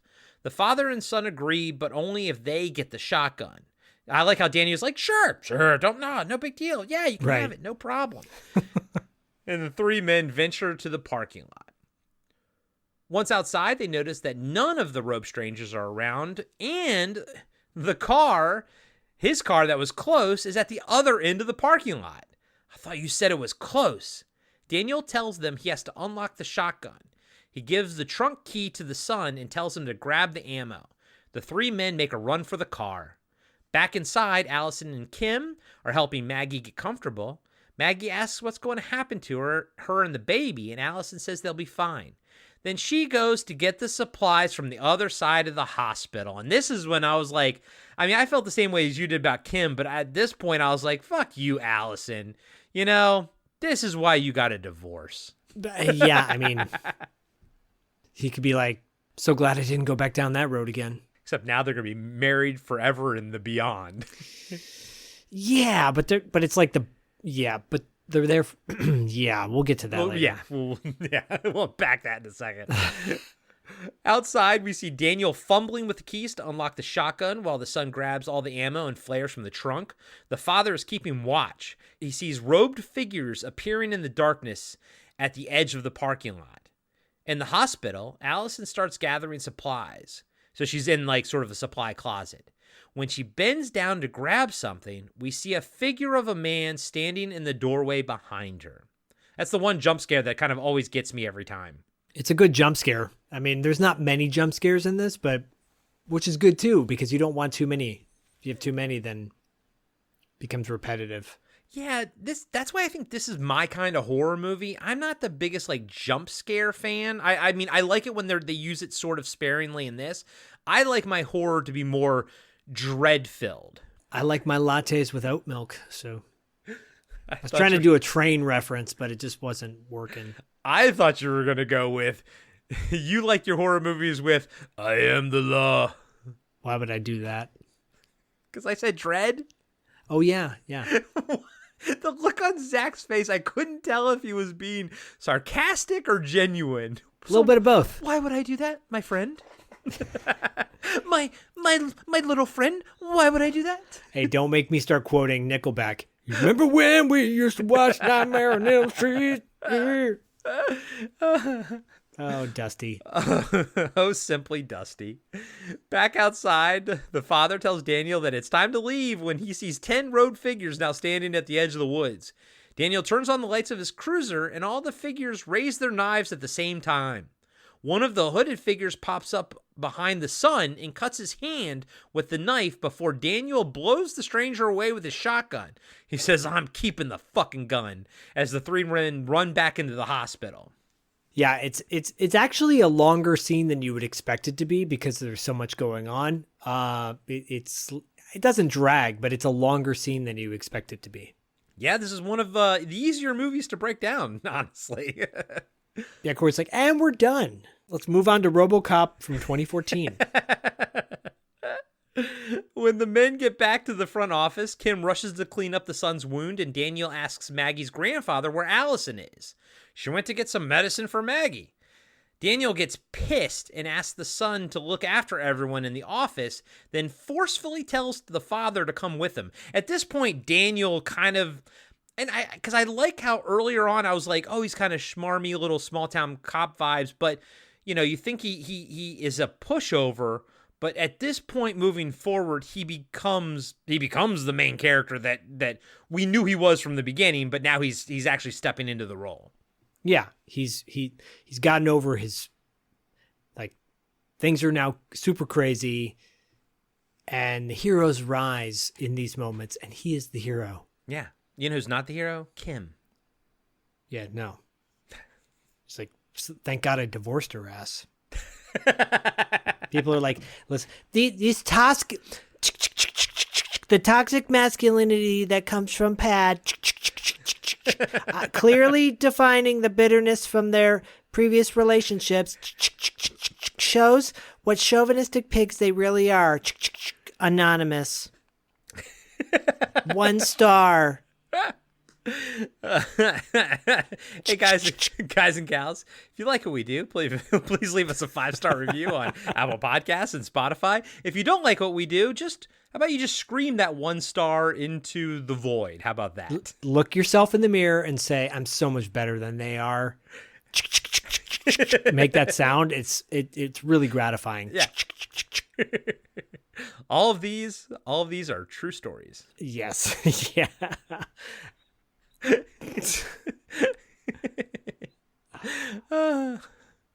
As they're walking through the hospital, the father says his son will protect them. He's been through worse. Daniel asks what the father's story is, and the man tells him to mind his own business. He also tells Daniel that Allison was pretty stupid for going alone. I like this. Daniel stops and turns around to face the father. He says, okay, I'm pretty certain you can beat the shit out of me, but I consider it my special privilege to hate my wife right now, so if you could kindly shut the fuck up.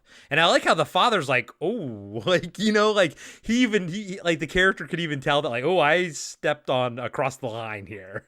I would have loved it if the father goes, don't you mean X? Ooh. Oh. The two men are about to continue on their quest when they both notice that Dr. Powell is no longer under the sheet Allison placed over him.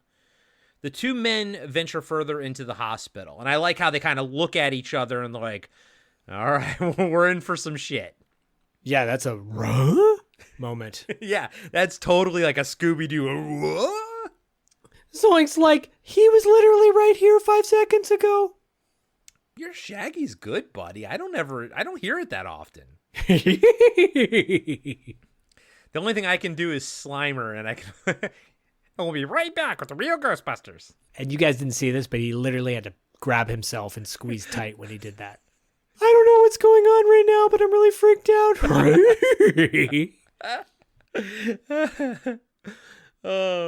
As they make their way to the medical supply room, Daniel stops to pick up Mitchell's pistol off the ground. There's no sign of the Bev monster or the slain trooper. Daniel picks up the trash bag of supplies that Allison was filling, and the two men start heading back to the office when they hear a phone ringing in Dr. Powell's office. Daniel answers it, and the should-be-dead doctor is on the other line. Hello, Daniel. You saw something. I felt it when you woke up. But what was it? I can show you more if you'd like. As Daniel is talking to Dr. Powell, the father opens a little metal box on the desk and looks through it. He sees pictures of dead bodies and people in white robes with a triangle on the hood. We now know Dr. Powell was involved with the cult. We also get some nudity in some of those pictures. Did you notice that? I tried not to. It's disturbing. Something about Polaroid photos in an old tin box is very disturbing. When I was a kid, do you remember those little light things you could look through? Like you hold them up to your eye and you like see a picture inside of them or multiple pictures. Yeah. You would get them at like amusement parks sometimes. Yeah. Yes. And it was like, what was the big one that we'd have as a kid? The Viewfinder. It was like a viewfinder, but it was like smaller with only one eye hole. I remember I was at my friend's house and we were just literally walking down the street through a suburban neighborhood. I said, oh, I picked one up off the ground, a little pink one, you know. It had like someone's like personal like sex pictures in it. And I was like fucking like 11 years old and just found this thing on the ground. I'm talking like, I remember looking through it, it's like bushes, full bushes everywhere, you know. How like old very were you? 70s-ish, you know. How old were you? Probably about 11, so, you know, it was like maybe 88, 89, 90 at the latest, maybe. I mean, that's disturbing. I know, that someone just dropped it on the ground. Yeah. Or did they drop it on the ground on purpose? I can't wait for this young... there was a guy in the bushes. Do it. Pick it up. Pick it up. I will say that was around the same age that I was walking through my town. There's this little patch of woods. I mean, it's like fucking nothing. You know what I mean? But I guess a homeless guy was in there, and me and my buddy, me and Luke, we were like 12, 13 or something, and he was like, hey kids, why don't you come down here and I got something to show you. And then we screamed and ran, you know. See, you got stories too. I got stories, baby. Not as many as you, though. Wow. Oh, boy. Oh, so stories. Okay, so. I have such sights to show you. That's from Hellraiser, right? Yep. We have such sights to show you. Yeah. Did you watch the remake that came out like, I don't know, like 4 years ago? No, because no. I like how you immediately poo-poo on that. You're like, No, no. because it wasn't even like, did it come out in the theater? Yeah, I think it was straight to Hulu, I think. Yep. Nope. Oh, yeah. Nope. After the third one, I'm like, CDs in your face? Come on. Stupid. Yeah. It's the third one, like, I enjoyed, but I was aware that it was schlocky, you know? It's the last one. I'm like, that's it. The second one is the best one, in my opinion. I watched the second one so much more than I watched the first one as a kid. Yeah, it's more fantastical. Yeah. It's more of a vision of like what Clive Barker could have with a budget and resources. Yeah. Yeah. No, I loved part 2 as a kid. That was like my favorite. That might be Clive Barker's best movie out of all of his movies. Like stuff like based on his like works type of thing. Yeah. I mean, obviously, I personally love Nightbreed the most, But like I've also read Cabal compared So to have I. It's very different. I mean, not very different, but Cabal's better, you know. It's not, Nightbreed is not as well directed. Final Cut is as Hellbound Hellraiser 2. Correct. Yeah. But like movie-wise, Hellraiser 2 is better. But he didn't direct Hellraiser 2 though. I don't think so. No, I don't believe he did. And That I think explains a lot. Anthony Hickox did part 3, I think. Yeah, I think you're right. I'm bringing that up because this film shares elements to that for sure. Oh, absolutely. Tony Randall Directed part 3 or part 2? Part 2. Okay. What else has he directed? As a director, A Doggone Adventure. He directed Fist of the North Star, and Ticks. Oh, Ticks. And he did Amityville 92, It's About Time, which is actually pretty good. He did DEFCON 4, but he got uncredited for DEFCON 4. Interesting. We covered that I know. in season 1. I don't think we brought that up. At some point, Zach, what season do you think, season 10, season 12, what season do you think we're ever going to revisit the stuff from the first season? You know what I mean? Well, it's funny you say that because, with $2 late fee, I'm like, well, I'll do an episode of something and I'll go, man, I had more to say, or I feel like I want to revisit that. I want to talk about it again. Under your current like after all this history that we have with these podcasts, I feel like we know more now, Right. And also a better flow to it, maybe. Yeah. So, better sound quality for sure. Right. So, we could always go back and do 30-minute versions of some of the longer, I don't know. Yeah, revisit and just maybe have a general discussion versus a full breakdown or something like that, Yeah. I will say that Tony Randall did a movie called Children of the Night in 1991, which I've heard really good things about. I've never seen it, but Karen Black is in it, Amy Dolan's, Peter DeLuise. I remember it being kind of creepy. A school teacher teams up with a priest to stop a town being overrun by vampires. Ooh, that sounds cool. That almost sounds like the movie Vampires. Yeah. I've heard forget what IMDb gives it rating wise. I've heard good things about it. So okay. I'm gonna put that one on my watch list, man. Children of the Night. Children of the Night, and I wish Fist of the North Star was better. Such a bummer. Yeah, I remember Fangoria pumping that one up hardcore, and I loved the anime at that point. I had seen the anime multiple times, and it was so violent and great. And then not only was I think it was just it was that mid-90s, where no gore was in fucking movies. I hated slashers during that era, It was like Mortal Kombat. You didn't really need to go there. It's his birthday. My birthday could have been Mortal Kombat. I did this for you too, buddy, and for Crystal. I know she loves this movie. Steven Kostanski's going, this is the greatest breakdown of my movie ever. Jeremy Gillespie's going, this is supposed to be a breakdown of my movie. These guys are assholes. Yodio. Oh, God. Okay. All right. Here we go. So, Daniel asks... Who's the boss? I am. Daniel asks what he's done with Allison. Oh, shit. Sorry. The doctor continues. I'm sure it's hard for you to understand. Beverly found it difficult as well. But I assure you, my intentions are altruistic. Daniel asks what he's done with Allison. You're trying so hard to follow in your father's footsteps, Daniel. Do you really want to follow him where he's gone? I understand how desperate loss can make you. The night you brought Allison to me, the life inside her desperately crawling to get out. Losing my daughter changed me, but I'm doing what I have to make it right.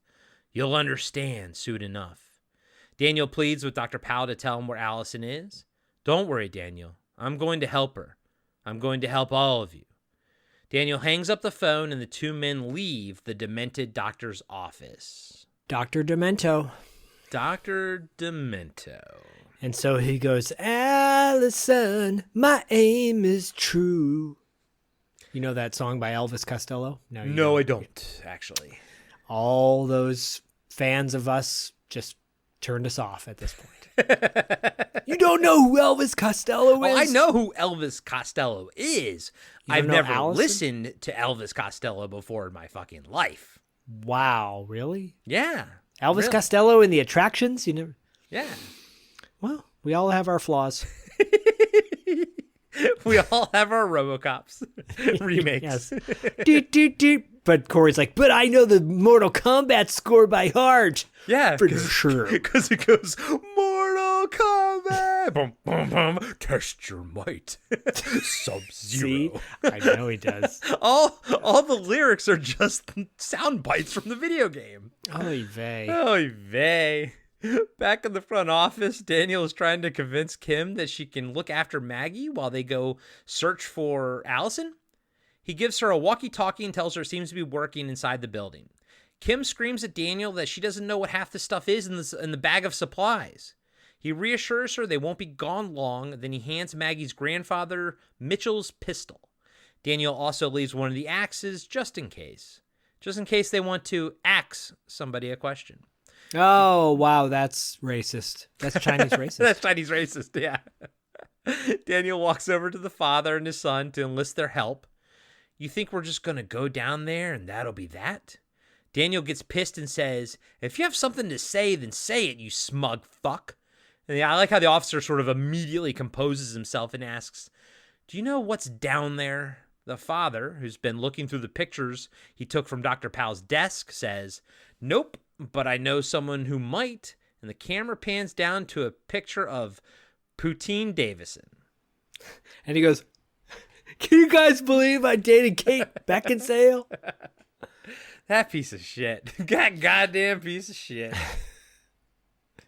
I'm in the new Dogman movies. Anyone knows? Can you believe that? Apparently, that movie's a piece of crap. Where was it? Werewolves? No, Dogman. Dogman. It's a kid's movie. Oh, that new dog. Yeah. I know which one you're talking about. It sucked. Did it RoboCop suck or did it Mortal Kombat suck? In Mortal Kombat 2. Shut the fuck up. Mortal Kombat 2 Mortal Kombat, sucks. thank you. Okay, yes. Mortal Kombat 2 sucks fucking ass. It's just boring as hell. I'm like, oh my God, it's 90 minutes? How long is this movie? Did you talk to Dogman. Brian Thompson did you guys bring up Mortal Kombat 2 when you talked to him? I think we did. I think he told a story about that. Clearly, you didn't listen to the interview, so you would know. But no, I think we did. We brought that up because someone had a question. It might have been you. You might have been. No, I brought up the question about I was the one that made him smile because I asked if he could still talk to dolphins like he could in Key West. That's right. That was my contribution. So you know what? Fuck you. I made Brian Thompson smile. You did. Hey, he played a damn song on the piano for us. God, what? It still gets me choked up. Go listen to that interview over on $2 Late Fee. That was a good interview. We do good interviews. I fucking listened to it, but that interview was like 3 fucking years ago. And a lot's fucking happened. I know. A lot has fucking happened since that interview. So fuck you. I listened to it. Mortal Kombat! I listen to $2 Late Fee and Territory Marks. Go fuck yourself. I might be high sometimes when I'm listening to it, but I listen to it, okay? I wait till March. Oh, and by the way, the episode, Grace did a great job. You guys were really good. Oh, thanks. Grace is cool. Yeah. She's who knows? Maybe she'll be on more. We'll find out. Trying to call me out, motherfucker. Grace is great. She's got great knowledge. I thought I awesome. had a huge collection of 80s stuff. She blows the roof off that shit. She's fucking awesome. Like, I mean, you both are. Like, I always give you props though, man. You pull out a lot of shit off the top of your head, man. I'm just like, holy fucking shit. Like, how the fuck do you remember that? You know, Zach remembers everything because he's fucking never smoked weed. True. And I was dropping movies to her. She's like, yeah, I never saw Trancers. I'm like, what? Yeah, I never saw He-Man and She-Ra, The Power of the Sword. What? Come on, Grace. Homework. Come on. But she's seen Angel, and she's got a VHS copy of it. So. I know. Fucking Angel, man. That's like David's favorite movie. Daniel, the father, and his son go to interrogate Poutine Davison, who's still cuffed to a gurney in the main lobby. The father uses a hammer to threaten the terrified meth head. Daniel asks if he knows anything that will keep them safe. James says, "It's the fucking doctor. I killed him. I did you a fucking favor." Daniel says, "The good doctor isn't dead anymore. How is that possible?" As James looks over at the empty sheet on the floor, the son brings the hammer down on his hand.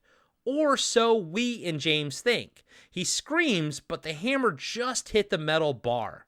Daniel grabs his face and says, "How is he alive? What is he?" James says he doesn't know, and Daniel tells the son to take his hand off with the hammer. James frantically says, "I met a girl on the road and she told me she could help me score crystals, so I followed her to this fucking pill house. Except it wasn't a pill house." Daniel asks what it was, and the father says it was an old farmhouse in the middle of nowhere. It looked like they had been killing people for a while. James adds, "He gave us drugs, he watched us have sex, and he called the place a church." Daniel doesn't believe it. They've known Dr. Powell for years. The doctor was no devil worshiper. James says he doesn't believe in the devil, but he believes in this. He made people change. I saw it. Daniel frees James from the gurney, but his hands are still cuffed. He's coming with them on their expedition. James screams that they should leave the hospital, but then he sees the 20 people in white robes standing in the parking lot. The father and son drag the terrified kid along with them into the basement. And this is pretty much like, man, at this point, like, Christ, man, we're like at the fucking 50-minute mark at this point. Yeah. So much going on, so much packed in, and that sequence is really intense. Yeah, and I like it how, like, now Daniel's sort of, like, with them, and he's, like, working with the father and the son. He's like, all right, fuck it, take his hand off, you know? Well, yeah, because Daniel was drawing cartoon balloons in town. Is that Elvis Costello? No, that's Elton John. Called him son Jesus. Daniel. Rocket Man. No, that's not, no, Daniel. Oh, sorry. Okay, Daniel. Daniel. Daniel. Same mind, same peen. Happy birthday, piece of shit. Happy birthday, you son of a bitch. Dad got me a card. Happy birthday, you piece of shit. Oh, that's my brother used to write the most horrible things in birthday cards. Oh, Eric. Well, Eric's now following me on Instagram. Like your personal page? Yeah. I hope he never listens. Heidi ho! Heidi ho! You're in for a treat, Eric. The four men cautiously make their way through the dark corridors of the burnt-out section of the hospital. Kim radios Daniel over the walkie-talkie and tells him the stairwell to the basement is at the back of the building. When they get to the stairwell, the father motions to drag marks in the dirt and says that someone's been here recently. Once in the basement, Daniel radios to Kim where to go next. She says the door to the morgue should be right there. Daniel says it's a long corridor with a bunch of doors. And now kind of, I think this is like when, like, the further they go down into the basement and everything, I think reality is starting to distort a little bit. Yeah. I did write down I really like walkie-talkie scenes, you know? Oh, is that like a thing that you like in movies? Like a trope, yeah. Mm-hmm. Okay. Do you like talking on walkie-talkies in movies? Yep. Oh, no, I'm not. I don't know why this is such an antagonistic episode. I was not trying to give you shit for that. You go fuck yourself. Fuck yourself. I love how I wrote in my notes. Kim sucks. She does. She fucking That's what does. I wrote. I'm sorry. She does. I mean, she's a great actress. She's such a millennial, though. She's such a millennial. Like, I got to do what? Yeah. I got to do what? Mm-hmm. Like, that's the, kids these days. Yeah. Yay! I'm 48. Oh my God. Daniel asks Kim if the hospital has a sub-basement because they found a staircase going down. Kim says that's not supposed to be there. Daniel tells her they're going to go down. The three men force James to lead the way as they descend into the darkness. Cut to Allison waking up on the operating table. She's covered by a sheet and Dr. Powell is talking with his back to her. He tells her that she won't be able to move. Allison asks what's happening. She saw him die. And then he's kind of like doing his like villainous monologue thing. He goes, I had no idea that it would feel like this. The years I spent operating on people, opening them up and stitching them back together again. It's remarkable, the sensation. It's not pain, more a sense of release. We see Dr. Powell is cutting pieces of flesh off of himself. This is uncharted territory, a chance to study my own transformation. I understand your hesitation, Allison, but let me ask you, all these years, haven't you ever wished to save someone beyond saving? No matter what the cost. Losing Sarah destroyed me, but it also compelled me to find a solution. You'd be surprised at the things you'd find when you go looking. I love that fucking line, dude. Yeah, he's, he's probably one of the more talented veteran actors in the movie, and the monologue is great. So creepy. Has that like whole Event Horizon Sam Neill, crossover. Once you've gone to the devil, this is where your mind goes. And you and I are both big Event Horizon fans. I saw that in the theater.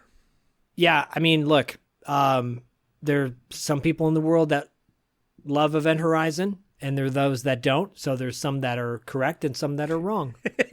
No offense, Diallo. Yeah, I was going to say, we know who's Diallo wrong. will listen to this because he does.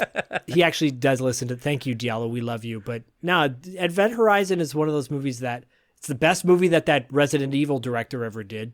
W.S. Anderson. And I joke that like Mortal Kombat's my favorite one of his movies, but what you just said is correct. It is his best movie that he's made is Event Horizon. And it's not perfect. But it's so good. It's fucking good. It's better than it was expected to be. Yeah. And phenomenal cast. Yeah. And what that crossover is into that hell world, it's a really cool like what if scenario. Mm-hmm. We don't know what happens when we die. We don't know what happens if we go through a wormhole. Like what if? And that's and that's a trope that I like in movies is like when science somehow creates hell. Like somehow like Prince science, of Darkness. Yeah, Prince of Darkness is its same sort of scenario. And Zach, I know this kind of won't resonate with you so much, but I'm a religious man. I'm a big Warhammer 40,000 fan. I just watched the Prime show with Bodhi. Oh, the secret level, thing. Yeah. So he loved it. In that universe, obviously there's Space Marines. It takes place literally in the 40th millennia, like, you know what I mean? Like so far in the future, but it's supposed to be like our future, But in that universe, there is like the warp, which is basically like the upside down, like it's the other side essentially. Stranger Things, yeah. And so a lot of times you can either use faster than light, travel.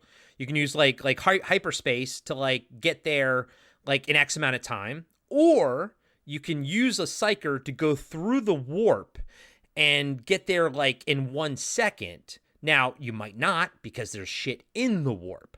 So, like, there's a gamble in that universe where, like, if you use the warp, you could get stuck in the warp and it's almost like a hellscape. So, people sort of have taken on this idea that Event Horizon is actually a prequel to Warhammer 40,000. And I would say to those people that The Void is in the same fucking category, and so is Prince of Darkness. These are, I think Prince of Darkness, The Void, and Event Horizon are all technically prequels to Warhammer 40,000. Sure. I'm glad you liked, especially Bodhi. Does he know that's like based on like miniatures, like a D&D kind of? I showed him. Okay. I showed him. He's like, whoa. Because at first I said it's based on a game. He's like, oh, video game? I'm like, no, RPG. He's like, yeah, video game? I go, no, miniatures, like your D&D. He's like, oh, that's cool. I mean, Warhammer's been around since the 80s. I pretty much discovered Warhammer 40,000 around Bodhi's age. I remember Warhammer coming out and being so into it. And I'm like, But I want them painted. How come they're Yeah. not painted already? And Yeah. I'm not as talented as Scott Zillner is with painting miniatures. That's right. You're because Scott, you're kind of I know you know comics and stuff growing up, and a lot of times there would like comic book stores would also carry like Warhammer stuff as well. I just wasn't sure how much you knew Warhammer personally. Now I remember going into the game stores and it would be there. And like, these are so cool. I want these. But it was like too expensive. Oh, it's a very expensive hobby. It's one of those hobbies where like, if that's your hobby, it can be your only hobby because of time, money, and just space, you know? And I had too many interests in other toys. Dude, I'm exactly like you. I never actually played the game. I liked looking at the miniatures. I liked, reading the lore and everything. But I'm like you. I'm like, I have too many other interests that I can't dedicate like all to one. Well, now they make Warhammer figures like big 5 and 5. McFarlane Toys, put out some Space Marines. I'm currently playing Space Marine 2. I love that universe, and I hope Henry Cavill does a good job with it because they're tapping him to kind of be the Kevin Feige of the Warhammer like cinematic universe, because Henry Cavill is a massive fucking nerd. Yeah, that's awesome. I know. I love it. Go us nerds. Us nerds. Hey everybody, Corey here. I just wanted to let you know that we'll be right back after these short messages.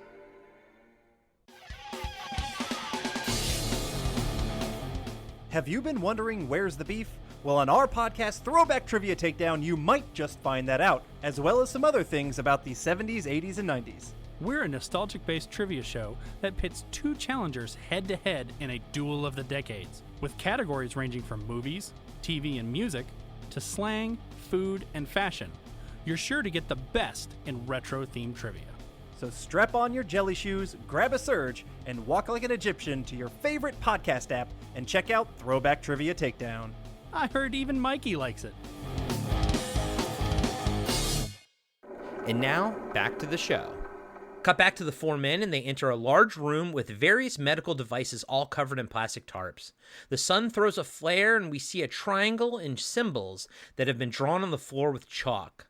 The father says symbols like these were all over the abandoned farmhouse that they cleaned out. They also found bodies in the basement that had been operated on. They look around and notice multiple doors branching off from the room like a rat's maze. Back upstairs in the office, Kim tries to radio Daniel but only gets static. Maggie doesn't look very good. She starts screaming in pain, and Kim gives her a shot of something to help. I'm thinking it's morphine, maybe, I guess. Yeah, that's the go-to, right? I assume, yeah. I have no idea. Back in the hellish rat's maze, the four men find a door with a triangle painted on it. As Daniel stares at it, we get flashes of him with Allison in the hospital, the alien landscape, and the giant triangle in the sky. The father breaks him from his trance, and Daniel says that it's this way. The father says that they need to think this through. Daniel pushes him aside and opens the door. Cut back to Dr. Powell talking to Allison on the operating table. Do you know where you go when you die? I do. You travel on, reborn into something else, like a caterpillar becoming a moth. Until now, I've only been able to trap the moth in its cocoon. The body has to adjust, of course. It adapts. We weren't built for this kind of thing. Powell says that he's made mistakes early on, and some of those mistakes are still in the basement with them. In fact, they were the ones that started the fires that destroyed the hospital. You see, they want to die, but I won't let them. Allison starts crying, and Dr. Powell tells her this is the end to the cycle of life and death. Powell asks her if she really wants to live in this world that took her baby from her. The baby was strangled by the umbilical cord during birth. He now has the power to make things right. I lost my daughter to the abyss, but tonight I'm calling her back. Allison pleads with her friend not to do this.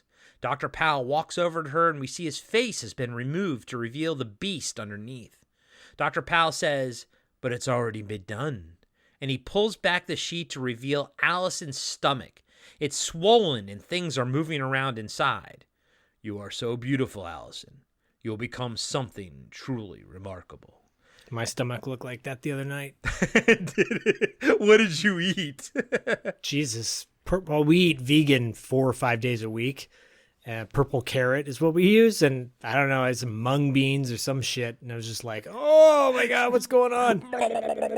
Oh. Purple carrot made me find out that I was allergic to something in these black bean patties. I literally had hiccups for 3 days straight. Jesus Christ. 3 days straight. It's the most painful 3 days. That reminds me of on The Simpsons, like early seasons, like way long ago. I remember there was just a random news story on the TV, and it was like, now the man like with like hiccups for like 5 years or something like that. And he was like, kill me, please. Yeah, dude, we went on a road trip. I recorded with Paul, Territory Marks. I remember that was such a hard episode to edit because I had to edit all my hiccups through the whole thing. And then we went on a road trip for the weekend. I had hiccups in the entire drive up to Santa Cruz. And like, finally, what got me over it was taking Prilosec. Yeah. So for anybody out there that gets severe hiccups and you can't stop, Prilosec was the cure for that. And now you know. Knowing's half the battle. And then you'll have a little baby Quato in there from The Void. He's like, Zach. Hiccup. Take my hand, Zach. My throat hurt after all that. Oh. I'll make your throat hurt. I know you will. It's my birthday. It's my birthday. Open wide. Oh, it's time to get into the void. Daniel. Daniel. Cut to Daniel and the gang in a room full of bodies. Each one has been experimented on and operated on. They all look vastly different and are barely human. But for now, they all appear to be dead. Are they more human than? More human than human. Back upstairs, Kim is tending to Maggie, who's passed out on the floor. The nurse pulls back the sheet to reveal blood around Maggie's waist. Her grandfather tells Kim to do something. She opens a medical book and pulls up the part that's about performing a C-section. I like because of the audience. I like that the book says C-section, but I feel like a medical book would have said cesarean section. Sure. That was a dead bit. That didn't go anywhere. Back in the basement of horrors, the 4 men are starting to freak out. The father sees visions of his dead wife. James yells that Powell is in his head, and the father starts beating him. Daniel breaks them apart, and they all pause as they hear something. The son points his flashlight into the darkness, and we see the head of a corpse smashing its face repeatedly into an exposed metal pipe. The pipe is completely through the undead creature's face, but the head reluctantly lives. The creature looks at them, sans face, and all the bodies starts waking up around them. The father says they are in hell. The son starts popping heads with the shotgun. But the idea, like the fact that, like, we've seen zombie movies before, and, you know, we know shoot him in the head and everything, blah, blah, blah. But, like, here, the idea that, like, you're sort of, like, even your psyche's trapped in this dead body and you want to fucking die, but you can't, that's horrifying. I mean, that's reality. It's the reality we live in now. I want to die. I mean, yeah. Moving on. Upstairs, Maggie screams in pain. As Kim holds the scalpel to her stomach, they hear the glass from the front doors of the hospital shatter. Back in hell, the men are fighting off the undead horde. As they do, the father gets another glimpse of his dead wife and follows her through a door. His son goes after him, leaving Daniel and James to fend for themselves. The officer helps the meth head to his feet, and they walk into another room. Daniel sees a sheet on the floor start moving, but before he can do anything, James tries to strangle him with the handcuffs. Daniel throws him to the ground as the backwards creature gets on all fours and starts walking towards them. The creature grabs James and smashes his head to a pulp, while Daniel backs away into the darkness with an axe. What'd you think about this creature, and specifically the actor that kind of does this contortion thing? Yeah, you normally would see this in like a bigger budget movie, so it's cool to see it done in a low budget movie, and it's done really well. It's creepy. So it's a nice setup to what we're about to get to, even more so over the top. Yeah. Upstairs, Maggie's grandfather tells Kim to do what she has to do to save the baby. He'll keep those bastards out. Kim starts crying and says she can't do the surgery. The grandfather pleads with her until his throat is slit from behind right in front of Kim. He falls over, spraying blood everywhere, and we see Maggie standing behind him, holding a scalpel and smiling. I do like this heel turn, though, for Maggie. Yeah, it's cool. I mean, this is like the final sequence of Kim for a little bit, you know, and I'm surprised she doesn't get killed in that same moment. But yeah, it's shocking because you think, oh, the grandpa's going to be like a badass, and then nope. You think he's going to at least take out a robed dude or like one or two before he gets taken down, you know? Yep. Nope. By his own granddaughter. Papa? Papa, can you hear me? Kim falls to her knees and asks Maggie how she could do that. Maggie says that Dr. Powell is a great man and she's lucky to carry his child. Just then, the power goes out and the red emergency lights kick in. Kim screams and grabs the axe when she sees two robed figures standing in the doorway. Maggie walks out of the office with the two hooded figures. Kim picks up the walkie-talkie and axe and runs for the front entrance. She screams when she sees more hooded figures outside the doors and uses the axe to lock them shut. She then runs back into a closet and closes the door. It reminds me a little bit of Dennis Dunn in Prince of Darkness when he goes in the closet to hide. Yes, and then has to kind of break through the wall or whatever. Yeah. And he's kind of an annoying character too. He's the we talked about that in the Prince. We love Dennis Dunn, but his character in Prince of Darkness is like a cocky asshole. Yeah, you know. Mm-hmm. She's not cocky, but she's just annoying. Yeah, we've actually covered Prince of Darkness twice. We broke the movie down in a proper episode review, and then we covered it again on the Carpenter Factor and just kind of discussed how it sort of fit into his filmography, right. That's what we do on the Auteur de Force. We don't break down the movies. We sort of have like a general discussion, but the focus of the discussion is how they fit into, how each movie fits into the auteur's overall filmography. I'm still haunted by the ending. I am still haunted by that ending. Probably number 4 on my all-time list, yeah. Okay. And it is, guys and gals, just so you know, it is my favorite John Carpenter movie is Prince of Darkness. Yeah, as it should be. Back in the basement of madness, the father is running down corridors with his son chasing after him. They eventually find themselves in their home, and it's a good transition from the burned corridors into the home. Like, it's not like abrupt. It kind of like so weirdly sort of it gets there, you know? Yeah, yeah. We see pictures of them as a family with the mom holding the little baby. The son finds his father talking to the air. When he senses his son behind him, he says, "This is all your fault."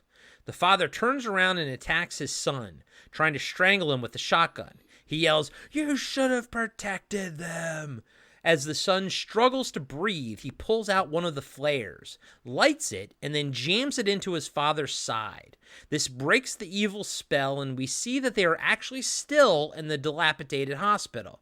The father cries and apologizes to his mute son. Now, I do like how the vision affected both men. Like, the son it still looked like his house to him, too. Like, it didn't just affect the father.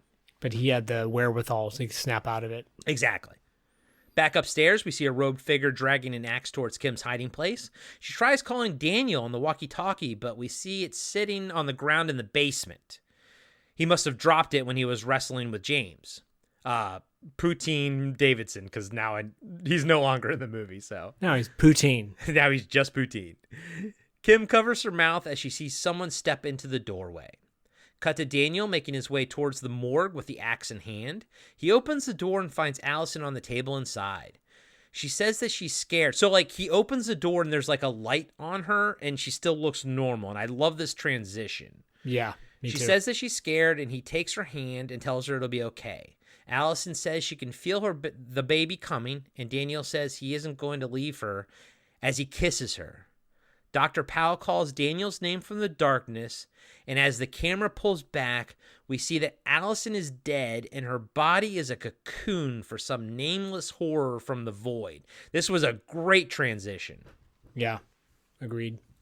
Powell keeps talking. He says he knows Daniel's secret. I saw it on your face the night Allison lost your child. I saw relief. Daniel looks down as Allison's hand turns to dust in his palm. Daniel asks, what have you done? I've given her what she wanted. She's a mother. Isn't she beautiful? Daniel picks up an axe and sinks it into his dead wife's body and basically starts hacking her to pieces. Yeah, and it's done in a subtle, not overly gory way, which I appreciate too. Agreed. Yeah, it didn't need to be. No, I like some gore. I don't like over the top gore. At this stage of my life, I'm just like, I don't need it. Or show it when it's appropriate, but it doesn't. Not every scene has to be that. Exactly. Yeah, I'm with you, man. I'm with you. Because I feel like you get numb to it if the whole movie is nothing but gore. It's like pacing, and this movie is beautifully paced. It is like pacey in Dawson's Creek. I thought you were gonna say it's beautifully paced, just like RoboCop. You said it. God damn you! God damn you! You're welcome. The scene fades. It's my birthday now. It's my birthday now. It's my birthday now. Look at me. Look at me. I'm the birthday boy now. The scene fades to black, then fades in on a large room with a triangle on the black wall. This set is fucking amazing. It was made in the gymnasium of the school that they shot in.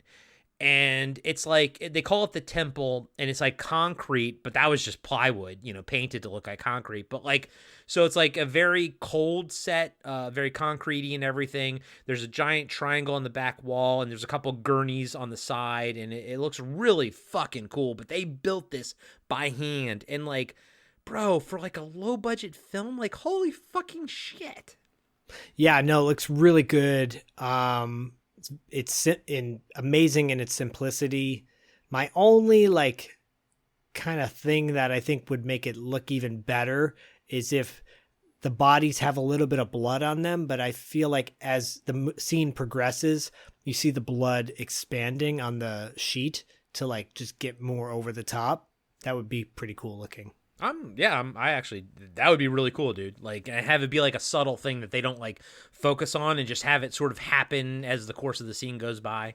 Yeah, having it more and more of it ooze out. Whoa. What happened? There's a loud explosion outside. Holy shit. By the way, last time we recorded when there was the thunderstorm, like I couldn't hear it like on my headphones when we were talking via Zoom, but when I was I think it was Wrap Up After Dark, but when I was editing it, I fucking heard it. I was like, holy fucking shit. The thunder. Wow, yeah, that was really intense. It's supposed to rain tonight after we get off the air. Do you think that was thunder, or do you think that was like... No, that was a firework, but it sounded like a bomb. Wow. Well, yeah, I'll hear that, yeah, when I'm editing it or something. Wait, you saw a bright light, you said? Yeah. Oh, that's an explosion then. Interesting. Good times, America. Okay. Hey, Canadians, you rule. We suck. Can we come up there, please? Please. Yeah. Can we be your 51st state? Can California, Oregon, and Washington be your states, please? Please take us. Take us away. Take us away. And everybody else, all you pad listeners, just come on with us. Yeah. Oh shit. Okay. Daniel turns around and is shocked that he's not in the morgue anymore. So it's kind of like, yeah, the transition is he was like chopping up Allison, and then he thinks he's still like in that operating room, but he turns around and he's there. It's an economical way to get him from the morgue to the temple, essentially. It's cool though. Yeah. It's good. Yeah. Keeps the movie at a fucking perfect even 90 minutes. Right. And Zach's like, right. Pal asks what he sees, and Daniel says he sees a monster that thinks he's God. Pal says he refuses to let death be the end. I defy God. There are things much older than time, and they blessed me. Daniel walks into the middle of the room. Pal says soon he will have his daughter back. He just needs one final thing. All of a sudden, Daniel gets stabbed in the back by Maggie. He stumbles forward and falls to the ground, pulling over a gurney and its body with him. Maggie walks up to the triangle as the two robed figures stand to either side. Powell comes walking out of the darkness, and Maggie kneels before him. The doctor is unrecognizable now that all his flesh has been removed. And this is a different actor, by the way. Obviously, the Powell actor does the voiceover, but it's a different actor playing the body. Yeah, and then this body, this look, Stranger Things was heavily influenced by this, because this literally looks like Vecna from season 5 or whatever. Yeah, Vecna they definitely watched The Void, and Steve Kostanski should get some credit, because Steve Kostanski, and I say this because it's in the documentary, the 30-minute video, he sculpted that face mask. Like, he sculpted this prosthetic, so he should get some... amazing. It fucking it's Vecna fucking ripped it off. It's Vecna. It looks just like Vecna. Yeah. Stranger Things season 5. And great season. Love that season. That was a fantastic season. Yep. So much better than later Cobra Kai seasons. But yeah, they definitely watched The fucking Void. Oh, totally. So the doctor's unrecognizable, like I said. He says, the others have all gathered to witness my daughter's rebirth and await their own transformation. He says Daniel will witness it himself. But first, he has to die, like your father and son before you. Powell tells Maggie that she's done wonderfully. Then he kneels before the triangle and says, watch the abyss open itself to me. Dr. Powell starts praying in a foreign language or whatever, barbarous tongues, and the wall opens up and a bright light fills the room. Maggie smiles and says, come and bless my baby. I love how the subtitles say, Calvin, bless my baby. The subtitles for this must have been done back in 2014. I don't think they'd used AI, but they definitely didn't use the script. Someone just had to listen to it. And she says, come and bless my baby. And that subtitles say, Calvin, bless my baby. Steve Kostanski, make that change. Fix the subtitles on this thing. Yeah. I sent Zach a screenshot of it too. It's like, look at this. I'm like, there's no nudity. What? Why are you sending this to me? It's not AI Peggy Bundy. What's going on? Yeah. Oh, wow. Powell puts his hand on her forehead and says, place my daughter into this vessel. Maggie screams and quickly backs away and falls over behind the gurney Daniel knocked down. Their eyes meet as Powell's daughter explodes out of Maggie's stomach. The monstrous beast rises up and walks towards Daniel on all fours as it drags Maggie's body across the floor behind it. Fucking awesome. Yeah, this is like the precursors to what you're going to see in Psycho Gorman with, horrific looking creatures. It's really creepy. It's great. Straight out of like Resident Evil, the video game, not the horrible movies. Now, I know you grew up reading comics as much as I did. You could always tell, like, you're a comic book artist. You could be like, oh, that's Sam Keith, that's Jim Lee. Like, you could sort of recognize it. I feel like at this point, I can recognize Steve Kostanski's, like, he just has a style to his creature effects that are sort of him. I can tell that he worked on something. Yeah, totally. There's like a, major influence, and this is like dripping, oozy, tentacly. Kostanski. Kostanski-y. Kostanski-y. Just then a shot rings out. The father and son are there to save the day. They lead the unholy abomination into another room where it shoots out tentacles that wrap around the father's legs, bringing him down to the ground. It drags the man closer, and he shoots the creature in the face with the shotgun. This just pisses it off, though. Tentacles shoot out from the wound and dig into the father's chest. He grabs a bottle of alcohol and douses himself with it, then yells to his son, "Do it!" The mute kid reluctantly lights a flare and burns both his father and the beast. There's a really cool shot of the kid's mom, the wife, standing behind him as he raises his flare. but it's like she's out of focus because you're kind of seeing from the father's point of view, you know, or whatnot. I thought that was just a beautiful shot. Oh, yeah, I agree. The son then uses a small crawl space to get away. Back in the temple, Daniel is trying to get to his feet with the knife sticking out of his back. Pal is doing the villain monologue thing as the officer grabs an axe off the ground. Back in the hospital, we see the son emerge from a vent and start limping down the corridor. We see that Dr. Powell's daughter survived the blaze and is pursuing the mute kid. Powell, drunk on power, stands in front of the triangle and says he can see the infinite astral workings before him. As we see visions of a giant triangle in space, they are cut short as Daniel sinks his axe into Powell's collarbone. This doesn't hurt the demented doctor one bit. Powell picks Daniel up with one arm and tells him he can give Allison back. All he has to do is let go and they can be together.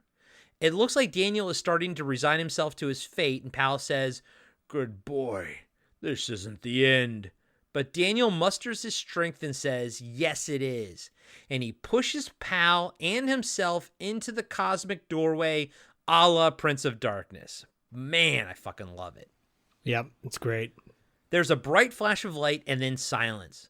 The room is empty, and all that's left of the triangle door is a faint outline on the now solid wall.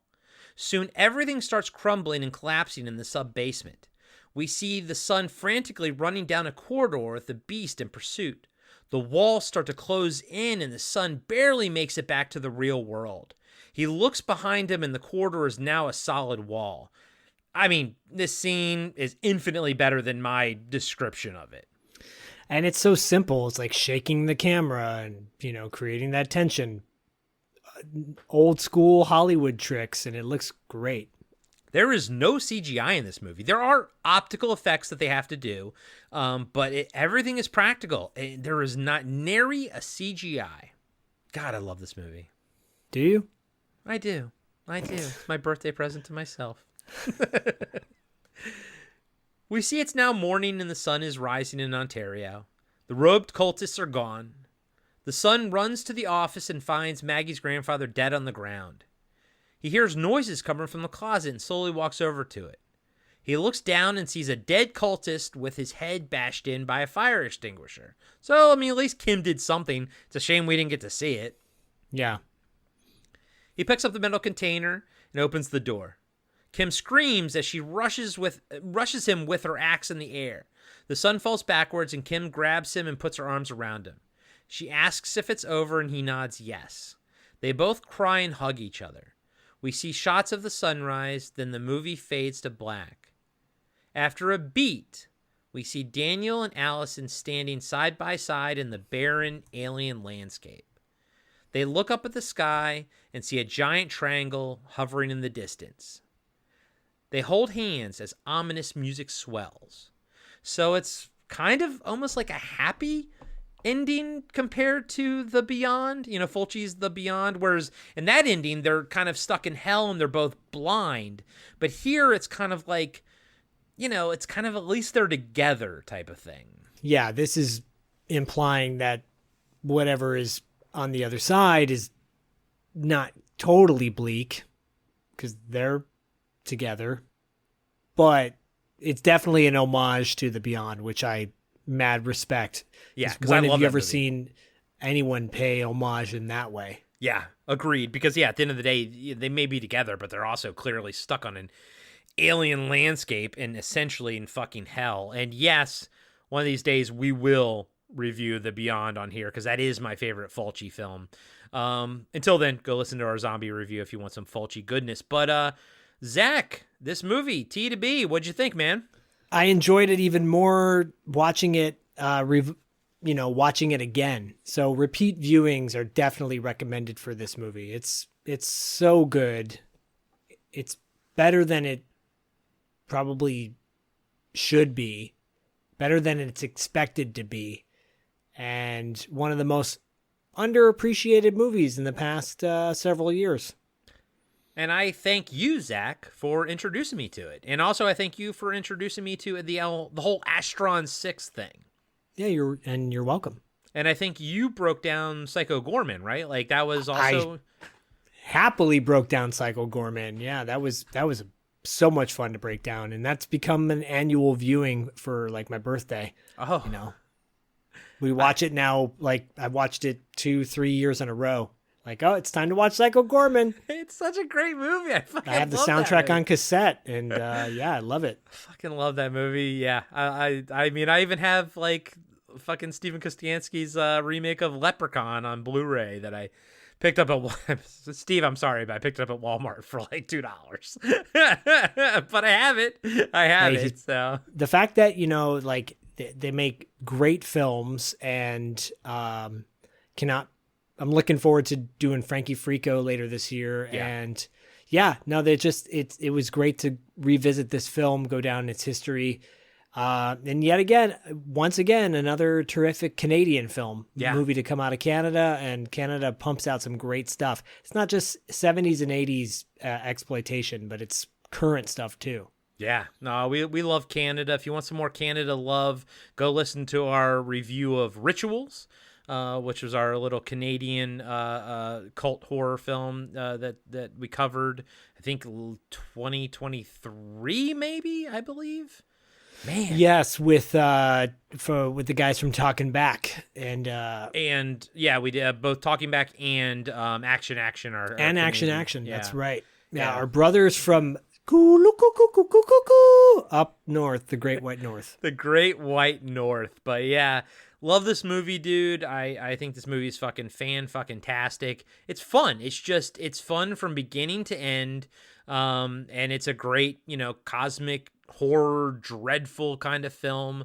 All the acting, is solid. The effects are amazing. It's just what they did with a shoestring budget was, I mean, this movie should be fucking shown in film school for what you can pull off with like a shoestring budget. But yeah, guys and gals, I kind of assume everyone at this point's probably seen this movie, but if you haven't, please just go out and watch it. Go out and buy the Blu-ray. It's a great fucking movie. And also, if you haven't seen Psycho Gorman, go pick that up as well, and then go also listen to our review of that.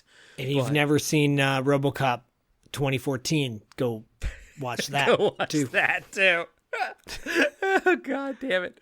Oh, Zach, are you covering that this month on $2 late fee? I know you're not, but I just we are knee deep. but we are knee deep into season 6 on $2 late fee. Grace Marion, who joined us on 80s Kids Unite in December, is my guest co-host for the month of February. We have an interview. By the time this drops, we have an interview with Chris Rydell that just came out. Chris Rydell was in the movie Side Out, which is the movie we're covering this month on $2 late fee.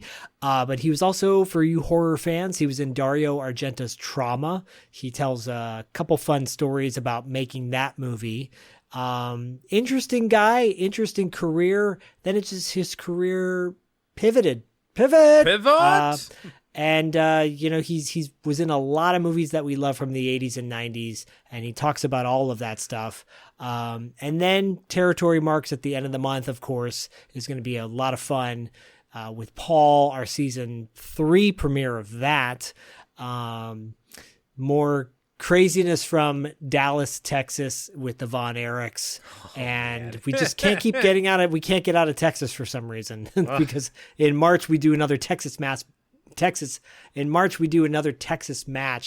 but it's not going to be Von Erich related. So, a lot of great stuff across the board. And of course, 80s Kids Unite. We'll be discussing Entertech this month because it's Corey's pick. Corey is a patron of $2 late fee, so he gets to choose the topic as well. That's right. We're not cheating, guys and gals. We're not cheating. I am a patron, so I can call the shots too. Right. So if you are a patron member of either $2 late fee or Podcasting After Dark, you can request a topic to be featured on 80s Kids Unite. Of course, in February, it's Corey's birthday month, so he wanted to choose. I was like, yeah, let's do it. Sounds good to me. March will be a martial art related pick. So if you're a Patreon member, think about something martial art related in the 80s. Last year, David Ullman chose favorite martial art move from the 80s. A move that you wanted to do. Yeah, that was which was a great episode. And I learned that what a kip up was. Yes, you did. And what do you want to choose? What topic do you want to request for martial arts in March? I'll just put it out there now. Patreon members, put your name in the hat, throw the request out there, and let us know. But yeah, there's a lot going on across the board. $2 late fee, podcasting after dark, whoo, territory marks, all the 80s kids unite. TV Obscura. TV Obscura, holy moly, macaroni. Yeah, buddy. And then we're actually coming close to the end of the Coscarelli factor on the Tour de Force tier. So this month we are going to be covering the music videos that he directed, which I think is 2 or 3 of them. So it might be a little bit of a shorter episode. 2 of those. And then the next month we will cover Ravager, but that's kind of going to be like for shits and giggles, just to wrap up the discussion about that franchise, about the Phantasm franchise. And then we'll do our wrap up in April for Coscarelli. So that means that in May, we need to pick a new auteur. We were thinking about, contemplating Bill Lustig, possibly, could be Larry one of Cohen. them. Cohen, yep, could be one of them. It's like I sometimes I think like Walter Hill, and then I look at his filmography and it's so big. I'm like, again, I don't want to do another like 2+ years of one same person. And same with like Brian De Palma, Wes Craven, obviously, but we're thinking like more niche, so Stuart Gordon. Yeah. I think our 3 we kind of seem to be zeroing in on are Lustig, Cohen, and Gordon. Yeah. And then we'll put a poll out for Patreon members, and you guys can vote. Yeah, we'll put a poll on those 3, but still, whoever doesn't get picked, we'll still get to the other 2 probably. Because I definitely want to cover Gordon at some point. Fucking love his shit. Because we want a reason to talk about Fortress, Yeah, I mean, you think about it, all 3 of those guys they stayed in their wheelhouse. They never deviated like Craven or De Palma did, and did like more mainstream in like the dramatic sense, Mission Impossible is an action movie. I'm not the biggest De Palma fan, to be honest with you. No, I think he's kind of a hack, but yeah, he's not my favorite that came out of like that era. That was the Coppola era, the Lucas era. You could throw Tobe Hooper in there then, as a potential as well. So. Yeah, exactly. Yeah. Maybe we'll do Tobe 4. Hooper. We'll do those 4, and then you guys can decide. Yep, we'll let you guys decide on who we cover next. But yeah, go check us out, and of course, leave a 5-star review on our show, and $2 late fee as well. And fuck it, any fucking podcast you listen to, leave someone a 5-star review. It really helps. But we hope you enjoyed this episode of The Void. Go check out anything Steven Kostanski has done, and Jeremy Gillespie, and anything Astron 6 out there. We are big fucking fans of that whole, what'd you say, collective? That collective of artists. Collective, yeah. Yeah. But until then, as always, we'll catch you on the dark side. It's my birthday too, yeah. It's Corey's birthday on the dark side.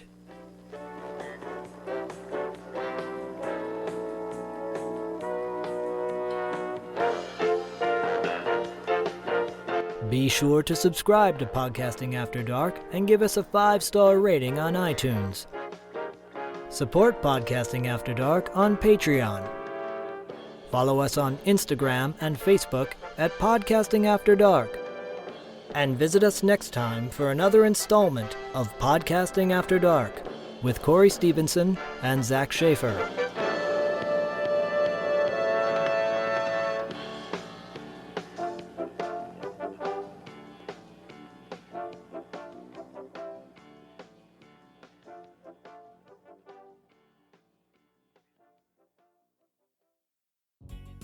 Hey everybody, I'm Tim. And I'm Dean. And we're the hosts of Talking Back. We're a retro-based podcast covering movies, comics, video games, and more. Check us out every Monday where we hit the rewind button and dig into some of our favorite content from the past. We like to keep things fun, lighthearted, and informative. Do you feel like you need more nostalgia in your life? Then check out Talking Back. We're available everywhere podcasts are found.